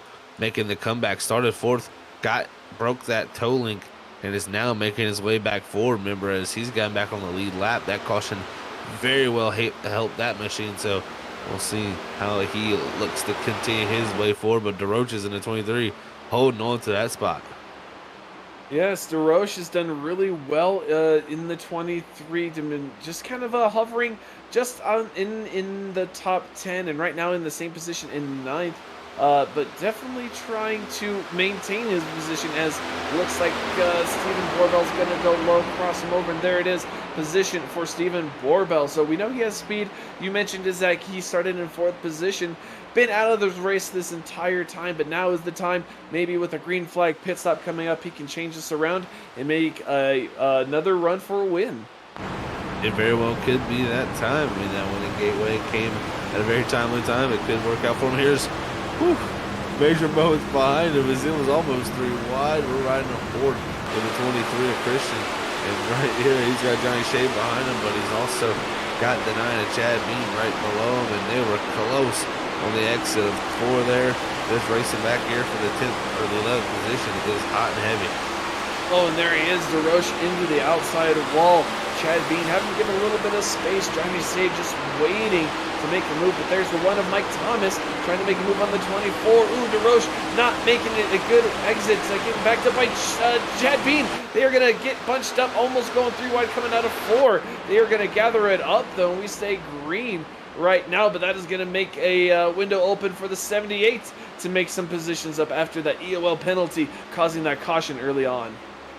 Man, this race is getting a little bit more spicy. Christensen here battling with Plord, trying to move his way forward and hold on to that 7th spot. But he's going to have to cross him up here. A little contact there on the exit. Now the 22 the bottom. You also got Giovanni there directly behind him in the 11 machine. Great run for him as he's moved his way forward. But right now, Christensen fighting hard on this bottom lane, trying to get past Plord, who's fighting hard on the top. And Jamie Plord, been talking about him a large portion of the day today, actually. Started 17th, worked his way up. Nigel Christensen started 15th. Giovanni Perez D'Amico started 13th. So all these guys trying to crack their way into the top 10. But there's Blaine Wilson into the top 5, and we've seen what he's been able to do all night on a long run. And it looks like he is adjusting that just a little bit and going a little bit earlier than maybe he would have planned without that caution. But him and his teammate of the 20 have done really good work together in the past few races, and it just goes to show it really helps when teamwork makes the dream work. Teamwork definitely does make the dream work, man. And you know, these guys are definitely using a lot of momentum themselves to keep it together. And you know, their teammate winning last week, they were all in good positions also. So, and I feel like Blaine Wilson, he's been close to getting a few wins this season. So at some point, I think this 18, he'll enter victory lane. Same for Christensen. He's had some great runs. Plord also in the 38. I mean, there's so many possibilities still for this season. We haven't had John Curtis enter victory lane. There's still a lot of guys who have their names yet to get to that winning position, but it's going to be fun to see who can get it done here tonight at Kansas. As so far, it's been 2 of our dominant drivers so far this season, Rogers and Coffee out front. But right now, the battle back here has been very, very interesting. Lord being able to use that outside momentum. Blaine Wilson was able to make the pass, but here is Plord. Oh, he's going to get up in the wall just a little bit, but he's not going to lose too much time there. He's going to get back in line, get behind the 18, and maybe give him a good push down the back straightaway. But here is the 78 of Mason Houseman, sent to the back after that last incident that we have had, and he has not been able to recover the way he's wanted to. He's stuck there in 14. So Mason Houseman must be dealing with some damage, or maybe just hanging back but not making the ground like we are used to seeing Houseman make. But right here is the battle of 38, still stuck on that outside line, trying to keep... Oh, and there he is. He's going to get into the wall there at an exit of turn 2, and that's going to let the 18 and the 20 possibly make that pass going into 3 and 4. Yeah, that's what Blaine Wilson was looking for there, and 38 going to try to make another run out of 4 here, but Christensen going to be right there, and got to give credit to, like I said earlier, Giovanni right there behind him too. He's been looking better and better as this race has went on for the 11 machine, so figuring out this racetrack and looking good as they continue on, but we'll see when does Blaine Wilson start to turn it on, as that inside line's usually been the place to go for him, but right now his teammate Christensen trying to make that line work, just wasn't able to there on the exit. Not quite cutting it there, can't make that turn, and that just goes to show how dominant that outside line can be with the speed. But with tires, Zach, it's been really difficult to judge whether either line has had any influence. It seems speed can be carried to either line depending on who's riding it. Here's Houseman trying to make the pass on Steve Cole. That's a lap down. But Houseman not having that speed we saw earlier mentioned. I wonder if he didn't take that fast repair quite yet, knowing that we have the end of the race coming up and green flag stops. Would you save your fast repair in a situation like that, Zach? Yeah, you know, it's tough, Carl, because you don't have a guaranteed caution, you know. Probably not, personally. You know, if you have a guaranteed caution earlier in this race where you have stage 1 and 2 coming up, those are out the window. You don't have anything guaranteed. You're going to have a wreck now. And in racing, there is no guarantee. So I never like to put it down to that. I think he should have possibly used it if he has already done it or hasn't done it. But we'll see.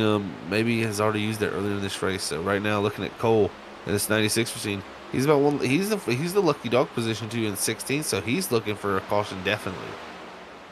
And a caution can come even during the cycle of green flags pit stops. We've seen it before where someone's going to try and make a run into pit road and either doesn't communicate it in time or just gets a little hard on the brakes and locks it up, spins it out. So many things can happen during the cycle of green flag pit stops, and those are sure to begin maybe here in the next 15 or so, 15, 20 laps, and see when these drivers are either going to short pit it, cut it in half, or maybe stretch it out, use the strategy to come back to this win. It's hard to say at this point, Zach, because there's a lot going on, but I think that might have been the 77 of Kubanek low, and he is going to make his way down pit road for his stop. So right now, window is opening for green flag pit stops. Yeah, I was just about to bring that up. 45 laps to go next time by. The window is opened up a few laps ago, and now this is the first driver I'd like to do is Kubanek. So we'll see how that's a major undercut for my opinion. I think at least 10 laps from now you're going to see some other guys come down, but we'll see how it works out. Right now, with 45 to go this time by, these drivers all looking to think of what are my pit options, what do I want to do. But the battle here with Chad Bean and Johnny Shade, it continues on down into 1, and look, he's going to make a nice clean pass there. There goes Chad Bean around the 24. The 24 going to fight back on that outside line, though, and rock it around using that wall, using that fine line we keep talking about. Chad Bean having to make that pass again. But, Zach, with the 77, now the 23 of Christian DeRoche is on pit road. With the 77 pitting so early, that kind of shows his hand in a sense, saying he thinks this is going to go green because that really won't leave any fuel for a green-white checkered. It definitely doesn't leave much for a green-white checker. And, you know, maybe he thinks not even that it's going to go green, but maybe he thinks it'll cycle through at least to where he can get to the lead and we can get a quick caution to where he's out front. So that could possibly be the way he's looking for to get some track position. DeRoche is also, he's coming off a pit road now. So if you guys looking to get some of these undercuts happening, I think our leaders, though, they're going to elect to take it a little bit farther here to have the freshest tires possible for the end of this race. Mason Houseman, 78 on pit road, taking a little bit of extra time there. Oh, looks like we're going to have an incident there. The 20, ooh, looks like Nigel Christensen is going to weave and bob down the back straightaway. We're not going to have a caution yet, but that was a really, and there is the caution with 42 laps to go. And Zach, look at that undercut, maybe working for some of these drivers. That was well, to see that freaky fast replay, but that, oh, look at that toe link, it is broken. That tire is pointed inward when it should be straight. So the 20 having some massive damage after that incident. Yeah, that's a tough break, and he's gonna have a tough time getting to pit road. It's kind of similar to what we've seen with Steven Borbell earlier in this race. So it's definitely a tough break there, and with the way that yellow woke there, folks, we're not gonna be able to have a replay, but I can tell you that it was involved around that group there getting slowed down. So yeah, unfortunate there for a few guys who already hit pit road, like the Roaches. Actually, no, it was actually the Roaches up ahead of him in the 23 who was just, I mean, was coming off the exit of pit road, lost the car, and I mean was right in front of Blaine Wilson. Wilson had probably the scare of a lifetime, and the 20 and the 38 just had nowhere to go for them. So unfortunate, we can't give that to you there for a replay, but I can tell you the Roaches in the 23 coming off of pit road, major mistake, and right in front of some lead lap cars, and ooh, that's gonna bring us here to pit road, I think, Carl, here for our possible last stops of the race. And that is not what DeRoche wanted. He's been losing a couple of spots here and there in the points. He's on the outside looking in. He really needs a good performance if he wants to get into these playoffs, and this is not going to help it, as I think he might have parked it for the night. But we will see on that as these drivers all get service, and we're going to see some of the drivers that took the undercut. The 78, the 77 are going to be out front. So Mason Houseman right in the position he wanted to be in, and we lacked his lack of power and speed before the caution. And so this is going to be a really interesting development as we go green here in the next couple of laps.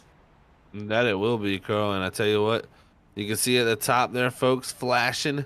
That's our own iRacing iFlag. You need to go out there and get yourself one, though, and check it out, as that's one of our sponsors here at Freaky Fast Broadcast, and that's the iRacing iFlag, one of the best visual flag systems out there, and this gives you the 64 LEDs that give you tons of information on the track. Not only do they give you the visual flag state, such as a caution flag flashing there, as you see on our iRacing iFlag there at the top of our ticker. It also gives you a visual spotter, so it can tell you if a car is to your left, to your right, or directly behind you. So you need to check that out yourself there at iRacingIFlag.com. They also got themselves digital pit boards, and then you can use that promo code FreakyFast2022 to get yourself a discount at purchase. So make sure you go check out iRacing iFlag and let them know by using that discount code FreakyFast sent you.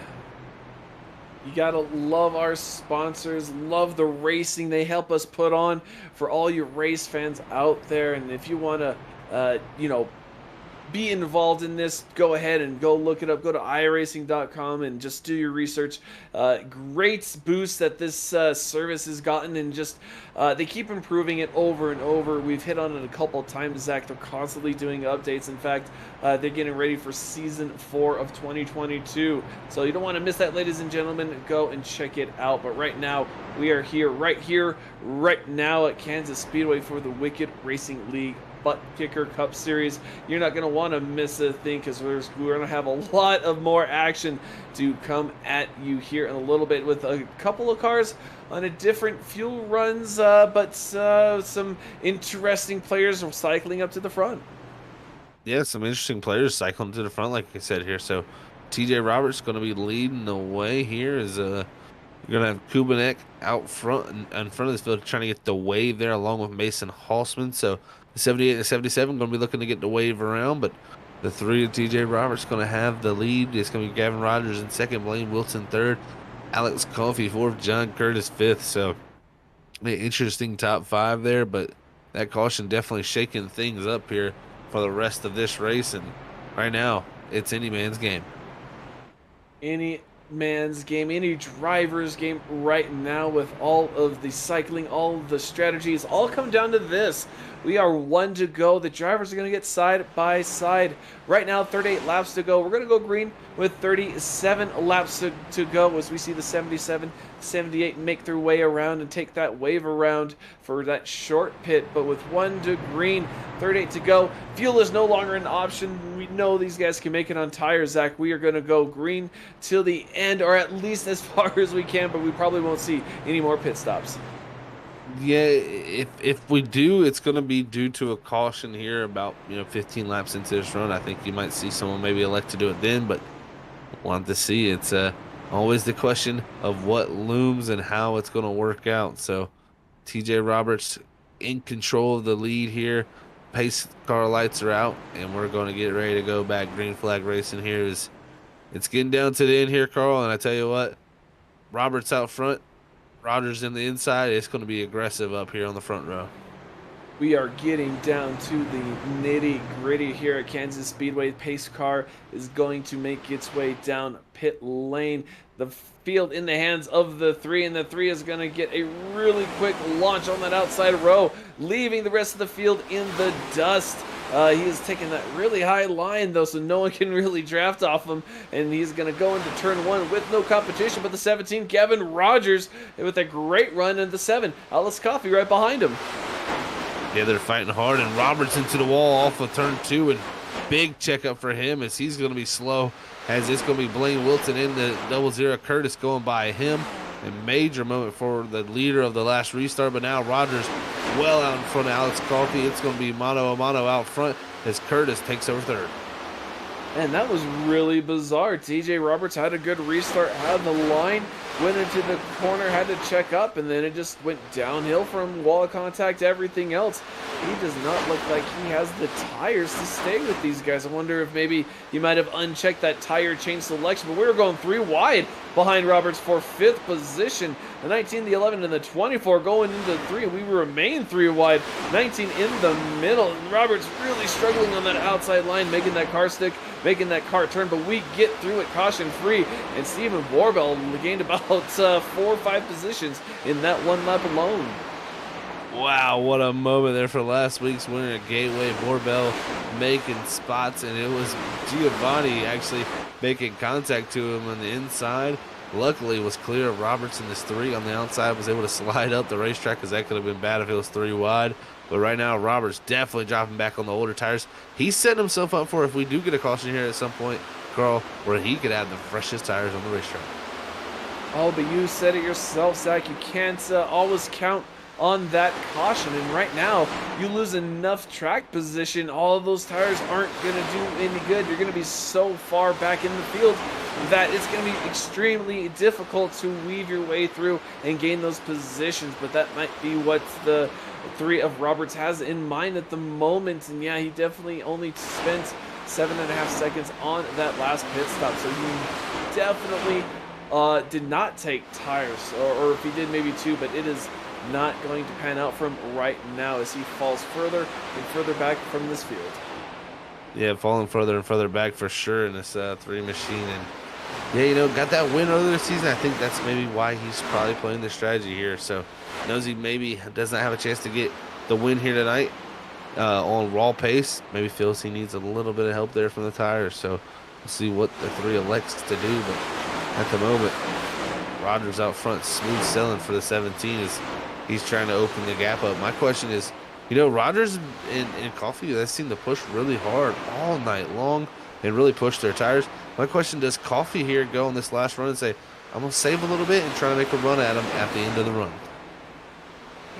That'd be hard to say, at least from this perspective. You don't want to let him get too comfortable up there, because Gavin Rogers, you give him a gap, he's only going to increase that gap. Gavin Rogers, it looks like when he's under pressure, when he has that car right on his bumper, you tend to make him second guess a little bit, and that opens up your window. So that'd be a interesting tactic to maybe employ, especially with the 0-0 of John Curtis on your tail, looking to make a pass for second as well. So that'd be a very tricky strategy to employ. But right now, I'm looking at the 7th place car, Mason Houseman, in that 78. He lacked speed before that caution came down. He must have done something to that car, because now he went from the back of the pack with that wave around all the way up to 7th, and now trying to chase down Chad Bean in that 6th position. So all these guys trying to make a charge back up through the field. Yeah, trying to make that charge happen. And you see here, Giovanni had a mistake a minute ago. He gets by Roberts there and takes that position as TJ Roberts continues to fall back as we're under 30 laps to go now, as Gavin Rogers continues to open up the lead. Some drivers back there, Blaine Wilson, Nigel Christensen, looking to run that bottom lane. How much time can they make up later in this race? Remember, they've gotten close before at the end of these stages. This could very well be their shot coming down to the end of the race. Well, yeah, Wilson there in 4th, Borbell in 5th, and Borbell's trying to close that gap between them. And right now, down the back straight, trying to make a run, but there's the 77, the 24, the 38 of Plor, the 1 of Mike Thomas, all these guys trying to fight for that 10th position, 9th position. These guys are going at it. Jamie Plord was up there and had a little bit of a slow pit stop, it looks like. So really unfortunate to see Jamie kind of mired back here, as we've talked to him. Talked about him quite a bit throughout the broadcast. Yeah, definitely kind of mired back right now. So not doing that well for Florida, as he'll be looking to move through here later as this run continues on. As at some moments was up in the top 5, almost battling for a top 3 at some points too. So Florida right now trying to make his way up as Shade up ahead here on the top side, holding a good line, trying to hold on to that position. But you know, as we near closer to the end of this race, Carl, it's going to be interesting to see who has learned what, and what happens to this track. The track is changing. This is getting farther and farther into the race, so the track is cooling down. Right now, even the track, only 87 degrees. Very cool, and a lot of grip out there for these drivers to make a lot of grip. And it's, definitely probably a huge transition for the drivers. Zach, I was looking at the weather during practice, 109 track temp. It was roasting hot here, and right now 87, just a nice, comfortable, balmy 87 degrees track temp. Much cooler, much more grip for these cars. And we see here Jamie Plort trying to make a pass on the 24 of Shade. And in front of him is the 78 of Houseman. But these guys dealing with the ever-changing conditions of the track and weather, as well as it being partly cloudy. So only occasional cloud drifting over the track to provide shade, but for the most part, pretty sunny here in Kansas. Yeah, mostly definitely sunny right now for sure. It's trying to be something to happen here for this 38 as he closes down the 24. They're also closing in on the 78 of Houseman too. So Houseman with that damage on the right side, not still having the pace I think he would like to have as they close in on him. Look at the big run they're getting on that 78 here heading out to. Oh, and there it is. They may be looking to take him 3 wide, going to 3, but not quite. Shade is going to stay behind on the bumper, but the 38 going to try and take the inside line. But here comes the 78 with the run on the outside, having the momentum and having that extra push load from the 24 definitely seems to help these cars get around that higher line. Yeah, everybody trying to make time right now for sure wherever they can, and Houseman holding on to the position. He lost a lot of ground, and they ran up on him so fast, but now stuck behind him. Very interesting case there. So not sure what happened with the 78, but definitely had some type of moment where he lost all of his momentum and was not able to close it down. So right here, close racing between these 3, but not able to get past that 78. And we've been seeing this kind of on and off all night. You can get a clump of cars together, get them in the draft, and if they stay nose to tail, they seem to run fine and at least can make some time up. But when they get side by side and they fan out, that's when they really slow down during that battling, during that side drafting, and it just seems to be one of those things that I've noticed throughout this run, or throughout the night really, as we come closer to 22 laps to go here. The closing stages of this race for the Wicked Racing League. Round 7 here tonight. Love to be here. This is Carl and Zach up in the booth. Ooh, and we have a car up in the wall. That's 24 Johnny Shade. So Zach, even though a little over 20 laps to go, no one's given up quite yet. Nobody giving up for sure, Carl. Everybody looking to go forward and still know they have a chance in this race. And you know, as this battle here has been really, really interesting here between these three. I tell you one thing I have been watching is that lead gap is shrinking up front on our ticker. That 7 of Coffee, he might have saved something this time. He dropped almost at 1.1 seconds back. It's down to almost 0.6 of a second, almost half a second now. So we'll see, can the 7 of Coffee close it down here? We'll have a battle for the lead here at some point as we jump up to him. You can see it's visually getting smaller, and Coffee here maybe to save something here as they come to 20 laps to go. And he is definitely looking for that lead. Had the fastest time last lap by almost half or a quarter of a second. So Alex Coffey on a mission, and just like that, on the bumper of our leader. Gavin Rogers once again looking to have him to defend, and we noticed, we watched this battle earlier in this race. They kept swapping and banging and hitting the wall, taking turns at each other, and it looks like we may be in store for a little more of that coming up here in the next 20 laps. This is what I love to see, the changing up of strategies throughout the race. We've seen these two race so hard in the first two stages. This 17 and the 7 knew they had to put it all on the line. This last run, the 7 learned sticking right behind that 17 was not good for his tires. He wasn't able to take advantage of anything there late in the run. The 17 drove away from him. He noticed that. He went to the drawing board. He drew up this plan and said, you know what, I'm going to fall back. I got my teammate behind me. So no, he won't challenge me too hard most likely. And we'll both be able to ride here, save some tires, let that 17 go out there and use his stuff up. This may have played right into Coffee's hands, but he cannot wait too long. It's 18 to go. He needs to get by this 17 and try to open up the gap, because you wait too long and get stuck behind someone, you'll get stuck here forever. Ooh, Alex Coffey up against the wall, trying to pull it down, getting that fresh air, using that downforce right back to the bumper of Rogers, and he just can't quite make the pass. And Rogers doing a little bit of defending, taking away that middle line, forcing the 7 to stay high. And here we go, bumper to bumper down the front straightaway, through the apron, crossing the flag. We are 17 laps here to go, and these guys are going at it for the lead. Wicked Racing League putting on a show on this Wednesday night for Freaky Fest Broadcasting. Tell you what, 2:17 to go. Blaine Wilson in 18, he's 2.8 seconds back. He's starting to make time on these front two also. And then right there, almost contact into the entry too. This is going to get very, very spicy. Look at Wilton. Oh no, Rogers very loose off the exit and almost into the wall. Both of them actually touch it. And that right there is opening up the door for John Curtis behind to close the gap. And that was spectacular. They were both waiting for each other to make a mistake. And that was 7. Alex Coffey into the wall again, but he keeps on trucking, getting into that slipstream of the 17, trying to give it up to the bumper. But both of these guys on that razor edge, trying to squeeze every last ounce of performance out of both of these vehicles. And here we go again, coming through turn 4. 7 has a great run. Oh, he's going to go to the outside to pull a little reverse move on the 17. Will he have enough momentum? He does not, and he's going to scrape the wall. Ooh, they're going to make contact going into turn 1. 7's going to hit the wall again, but looking for the crossover, going to the inside of the 17, going to the back straightaway. And it's only 15 to go yet, folks. This race still got a lot left to go, but they're racing like it's the last lap. Coffee driving it in real deep into 3 and 4. Now Rogers going to try to cross back to the bottom, but Coffee going to cover it off. What a pass from the 7, but here comes the 17 back with the offense on the bottom.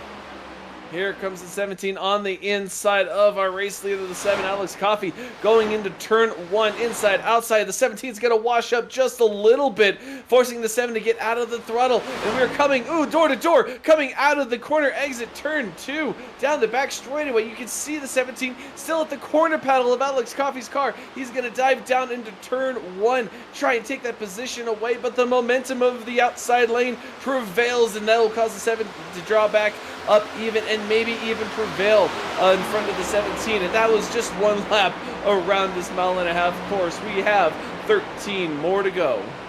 What a job here. What great racing we got. Can the 17 reformulate something here to get by the 7, or has the 7 found enough here late in the race to be able to drive away? 13 to go, like you said, Carl. Will he be able to hold off this 17, or will the 7 of Coffee get his second win this season? It's a lot of questions still to be asked. I'll tell you what, that was some great, fantastic racing for us up here in the booth. Both of those drivers, elbows out, trying to get every bit of the track that they can, using up each other even a little bit, getting some bumper to bumper action, but we are still green. 12 to go down the back straightaway on board of Coffee's car, looking back to the 17.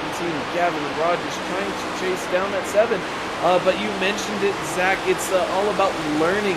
What did the 17 learn watching the 7 in his mirror? Maybe the 17's formulating something, formulating a strategy, crossing the line here on the front straightaway. Here we are, 11 laps to go. He's got to make a move. He's got to think about doing it soon.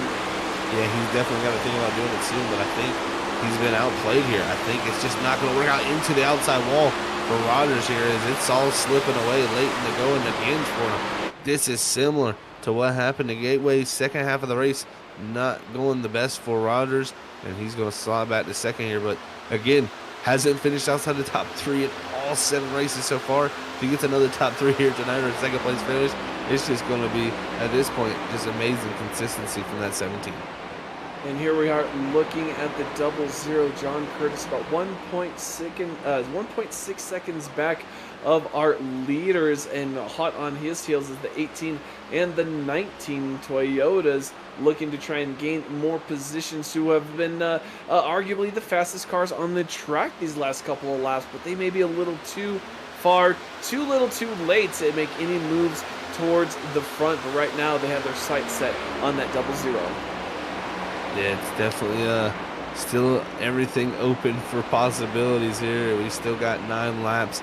There's anything open here still for these drivers in the last portion of this race, but Coffee's still trying to open it up. We're looking at his teammate Curtis here in third. He's about 1.7 back. He's got about a second gap back to Blaine Wilson, who right now is running similar times to him too. So I think Coffee is Curtis is been able to hold off the pressure pretty well back here from the 18 and this 19. These two teammates who continue every time they show that bottom lane, every single run continues to move forward. And there they are. A couple laps ago, they were trying to battle for the fastest laps between the two of them again. So these two team cars really have their drivers set in gear, and their setups, whatever they can adjust, are really fine-tuned. And that's just been the pattern we've seen with these two cars past, I don't know, 15, 20 laps. But our leaders crossing the start-finish line as we speak, coming on to 7 to go. And these guys, these drivers, not looking to give an inch, and that lap looks like our leaders' gap decreased just a little bit in that first set of corners. So right now, our two leaders, as we see Blaine Wilson hit that outside wall, and it doesn't seem like there's been many fast cars, Zach, that we've seen that hasn't hit that wall. Yeah, I think a lot of people have had that excursion tonight, so it's been one of those things. Is Wilson here, fortunately, going to be losing out for that, as teammate Borbell didn't get by, but definitely stuck right there behind him. So Coffee up front here, man. He's got this 0.6 of a second lead, but tell you what, behind him, Rogers is searching. That's 17. He fell back a few spots, but he's searched for the bottom and now trying to find speed, but I just don't think it's working out for him as the gap continues to open up. Yeah, unfortunately, he's lost about 0.3 of a second in the last couple of laps, maybe another 10th that last lap. He is really struggling in turn 4, getting really loose. Maybe it's a pushing, swinging tight sensation where the car really wants the front end to push up towards the wall, and then when it gets it up there and it goes to correct, it snaps loose. So I wonder if maybe the 17 may be dealing with that situation. But right now we have a lapped car, the 96 Steve T. Cole, moving through the field on new tires, just trying to get one lap back. That is going to check him at least only 2 laps down, depending on what happens here in the last 5 laps. And 5 to go now, crossing the 4 to go. Can Curtis catch that 17 of Rogers is my question, because Curtis right there, fastest car on the racetrack there, 33.027 to the leader's 33.37, and even Rogers quicker than our leader that last time by, but he's top three, not separated by much. One mistake, one time into the wall, you could quickly be in the clutches of the driver behind you.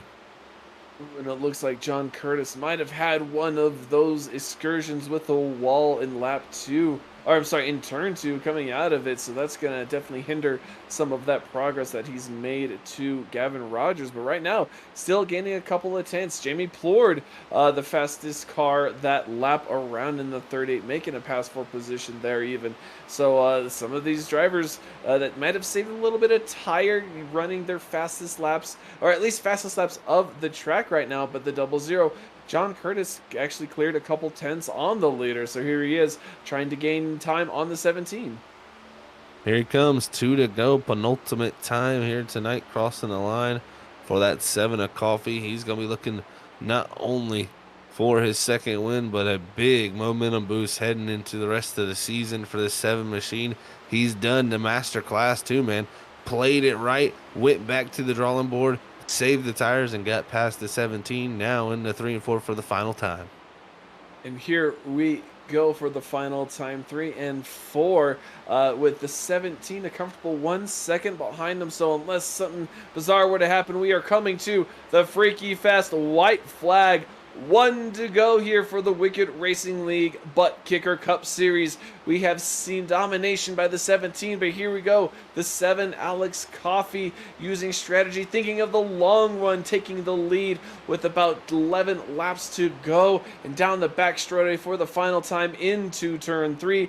Using that high line, he is really balanced that car so well, made it look easy coming out of turn 4. Checkered flag is out, and that is going to be your winner, ladies and gentlemen. The 7 Toyota Alex Coffey wins here at Kansas Speedway. Gavin Rogers is going to bring it up second again, another top 3 finish. John Curtis recovering from sickness nicely, finishing in the 3rd position. Zach, that was a really interesting race to see how it played out and played green after that last caution, 40 laps to go. Didn't expect Alex to be able to save that much, but here he is winning tonight at Kansas.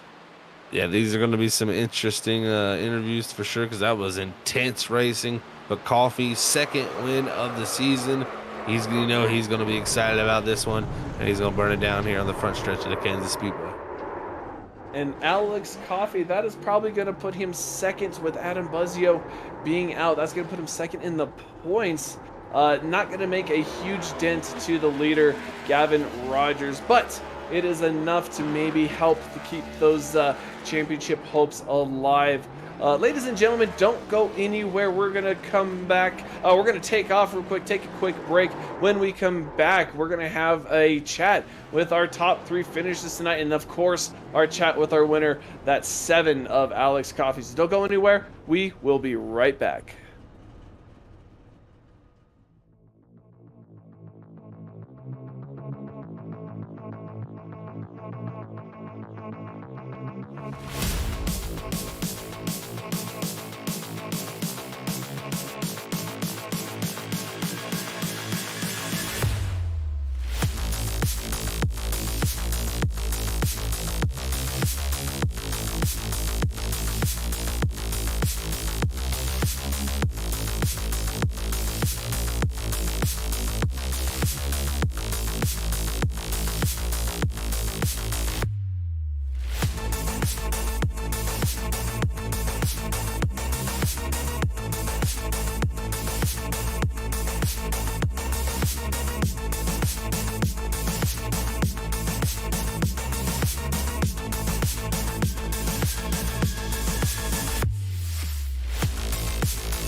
Welcome back, race fans. You just watched 175 action-packed laps here for the Wicked Racing League. And as promised, we have our podium finishers up here tonight. We're going to pick their brain, have them talk with us a little bit. Our first one, John Curtis, the 00. John, it is Carl and Zach up here in the booth, finishing a strong third after some sickness last week. Take us through that. What did you need to catch the 7 in front of you? Uh, a lot. Run pretty good. That's probably the. I thought Kansas was gonna go worse. In the Gen 6, it was kind of, I don't know, cookie cutter type. You kind of knew where you're gonna run. These cars are really different throughout the runs. But it was a blast. I just needed.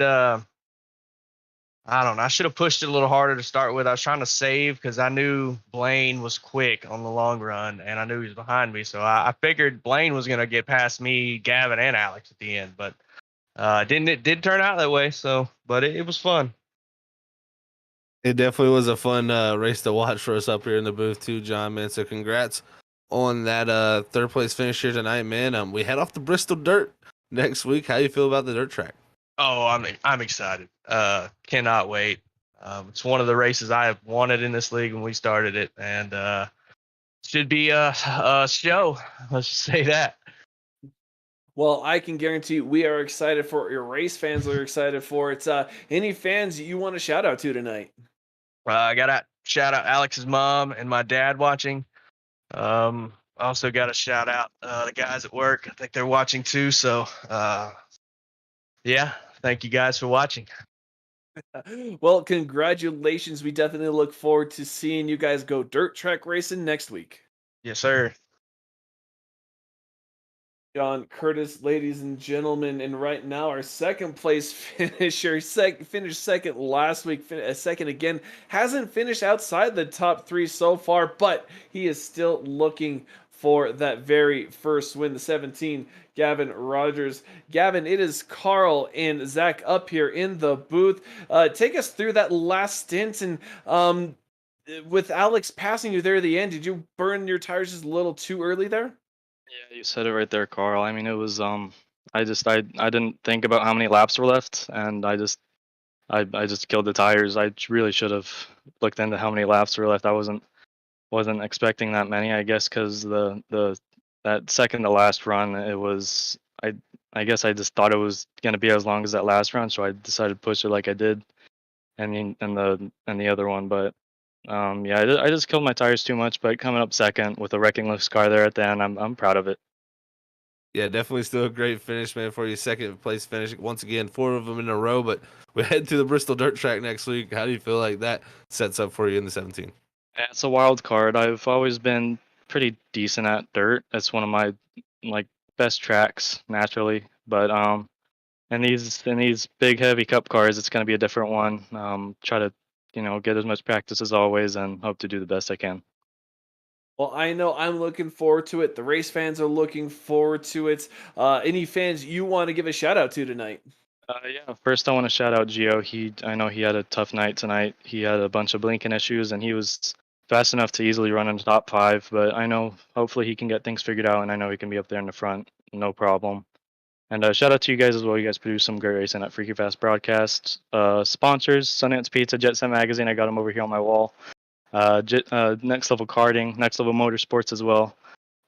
David, Gio, my parents, my grandparents, aunts, uncles, cousins, brothers, great grandfather, everybody. Well, thank you for that. We love having you on here. Love talking with you. Good luck next week. Maybe we can make it a win next week on the dirt. Appreciate it. You guys have a good one. Gavin Rogers, ladies and gentlemen, but here we are. The winner of tonight's race, Alex Coffey. He won at Dover. He has been kind of looking for that second win, just waiting and waiting and waiting. But finally, all that patience, all that hard driving has finally paid off. And here he is. Alex, it is Carl and Zach up here in the booth. You ran a great race, had a lot of speed. You were door banging with Gavin through at least the second half of the race, but in the end, you ended up prevailing. What was really the deciding factor, you making up that pass? It's definitely always fun racing with Gavin. we race each other hard. Have contact here and there, but that's all part of racing. But I just knew in that first half of that last stage, I was trying to just keep up with Gavin, and when I made that move low, I wasn't able to clear him, and me having to check up and stuff killed my momentum so bad it killed my tires. So I kind of learned from that. But we had that next caution in the last stage to save the first 4 or 5 laps into the run, and hopefully it'd reel back to me, and it worked out for us. So That it really did, Alex, man. Congrats on that second win of the season there. First one since the start of the season there at Dover, man. How do you feel like that sets you up for the next part of this regular season as we get towards those playoffs? Because we got Bristol Dirt, of course, looming. I asked the other two guys about that, but how do you feel like this sets you up momentum-wise? I feel pretty good about it. I've been trying to get up here and talk to y'all on the interview for a while, so had some bad luck here at the end of these races. I've been a front car, so just got to keep staying up front, keep trying to chip away at Gavin's points lead. He's got a pretty nice advantage. He's very consistent, so we'll just keep trying to have good points nights, going after stages, going after wins, and hopefully they keep coming. Consistency indeed, but you have a lot of wild tracks coming up. Chicagoland, Talladega, Sonoma, a lot of wild cards. But until then, a lot of race fans want to hear you shout their name. Anyone you want to call out tonight? Oh yeah, shout out to my mom. Shout out to TJ Roberts and John Curtis. TJ was up there in the top 5 range all night, and had a unfortunate mishap with the wall. I think everybody did a few times tonight. So yep, shout out CNC Esports, and shout out Buzzio and Rev for all they do for the league. Buzzio got married this week, so shout out to Buzzio. He couldn't be here tonight. And yeah, looking forward to Bristol Dirt. I do. I missed your question earlier about it, but I do feel pretty decent on dirt. It tends to pay aggressive drivers on dirt. You got to be aggressive. So we're looking forward to it. I'm sure it'll be a pretty good show, and hopefully we'll be talking to y'all next week. Well, I know we up here in the booth are definitely looking forward to it. Congratulations on the win tonight, Alex. Good luck next week. Yes, sir. Y'all go check out Freaky Fast Broadcasting. They almost every night of the week you can log on here to the YouTube page and see what they got going on. They always put on some good shows for us. So happy they're around. Yes, sir. Thank you, sir. Yes, sir. And there you have it from Alex Coffee. He had the strategy, he made it win, and he just came home with a win since the first time since Dover, Zach. But the dirt racing next week is always a wild card. We pull up the finishing standings here tonight. Alex Coffey, Gavin Rogers, John Curtis on your podium. Stephen Borbell recovering to a solid 4th position after an early incident. Blaine Wilson in 5th. Jamie Plord in 6th. Talked about him a lot today. Chad Bean with a solid 7th place finish. Mason Hausman recovering from an EOL to 8th. Johnny Shade in 9th. Jimmy Kubanek rounding out the top 10. Mike Thomas we saw up there in the front. TJ Roberts did have a lot of speed. Had an incident and fell back a couple laps down. Christian DeRoche also had a decent race until it ended prematurely on a wreck during the green flag cycle. Zach, we saw a lot of racing, a lot of aggressive driving, and Alex just mentioned it. Bristol is a track that benefits the aggressive driver. What can we expect next week? Well, yeah, we definitely can expect some interesting racing next week, man. You see it tonight, the beating and banging a little bit here at Kansas. It was multi-groove. Guys were going at it. The racing was great. Next week on the dirt track, expect more multi-groove racing. It's going to be interesting because these guys are going to have to find the grip. We talk about finding the grip on the asphalt track. It's a little bit different than finding the grip on dirt. I'm going to be learning. I tell you, I am a fish out of water when it comes to dirt. And these guys are going to probably be able to really teach us a few things up here in the booth because, man, the racing there can get very, very wild, especially when the bumps and the ruts start to form. So we'll see who's got the dirt racing side of things down. It could be a complete wild card win, or we could see one of these top contenders come out and really show their dirt prowess. Well, don't worry there, Zach. I will take you under my wing. I love dirt racing. I grew up in it, so we are going to have ourselves a blast next week.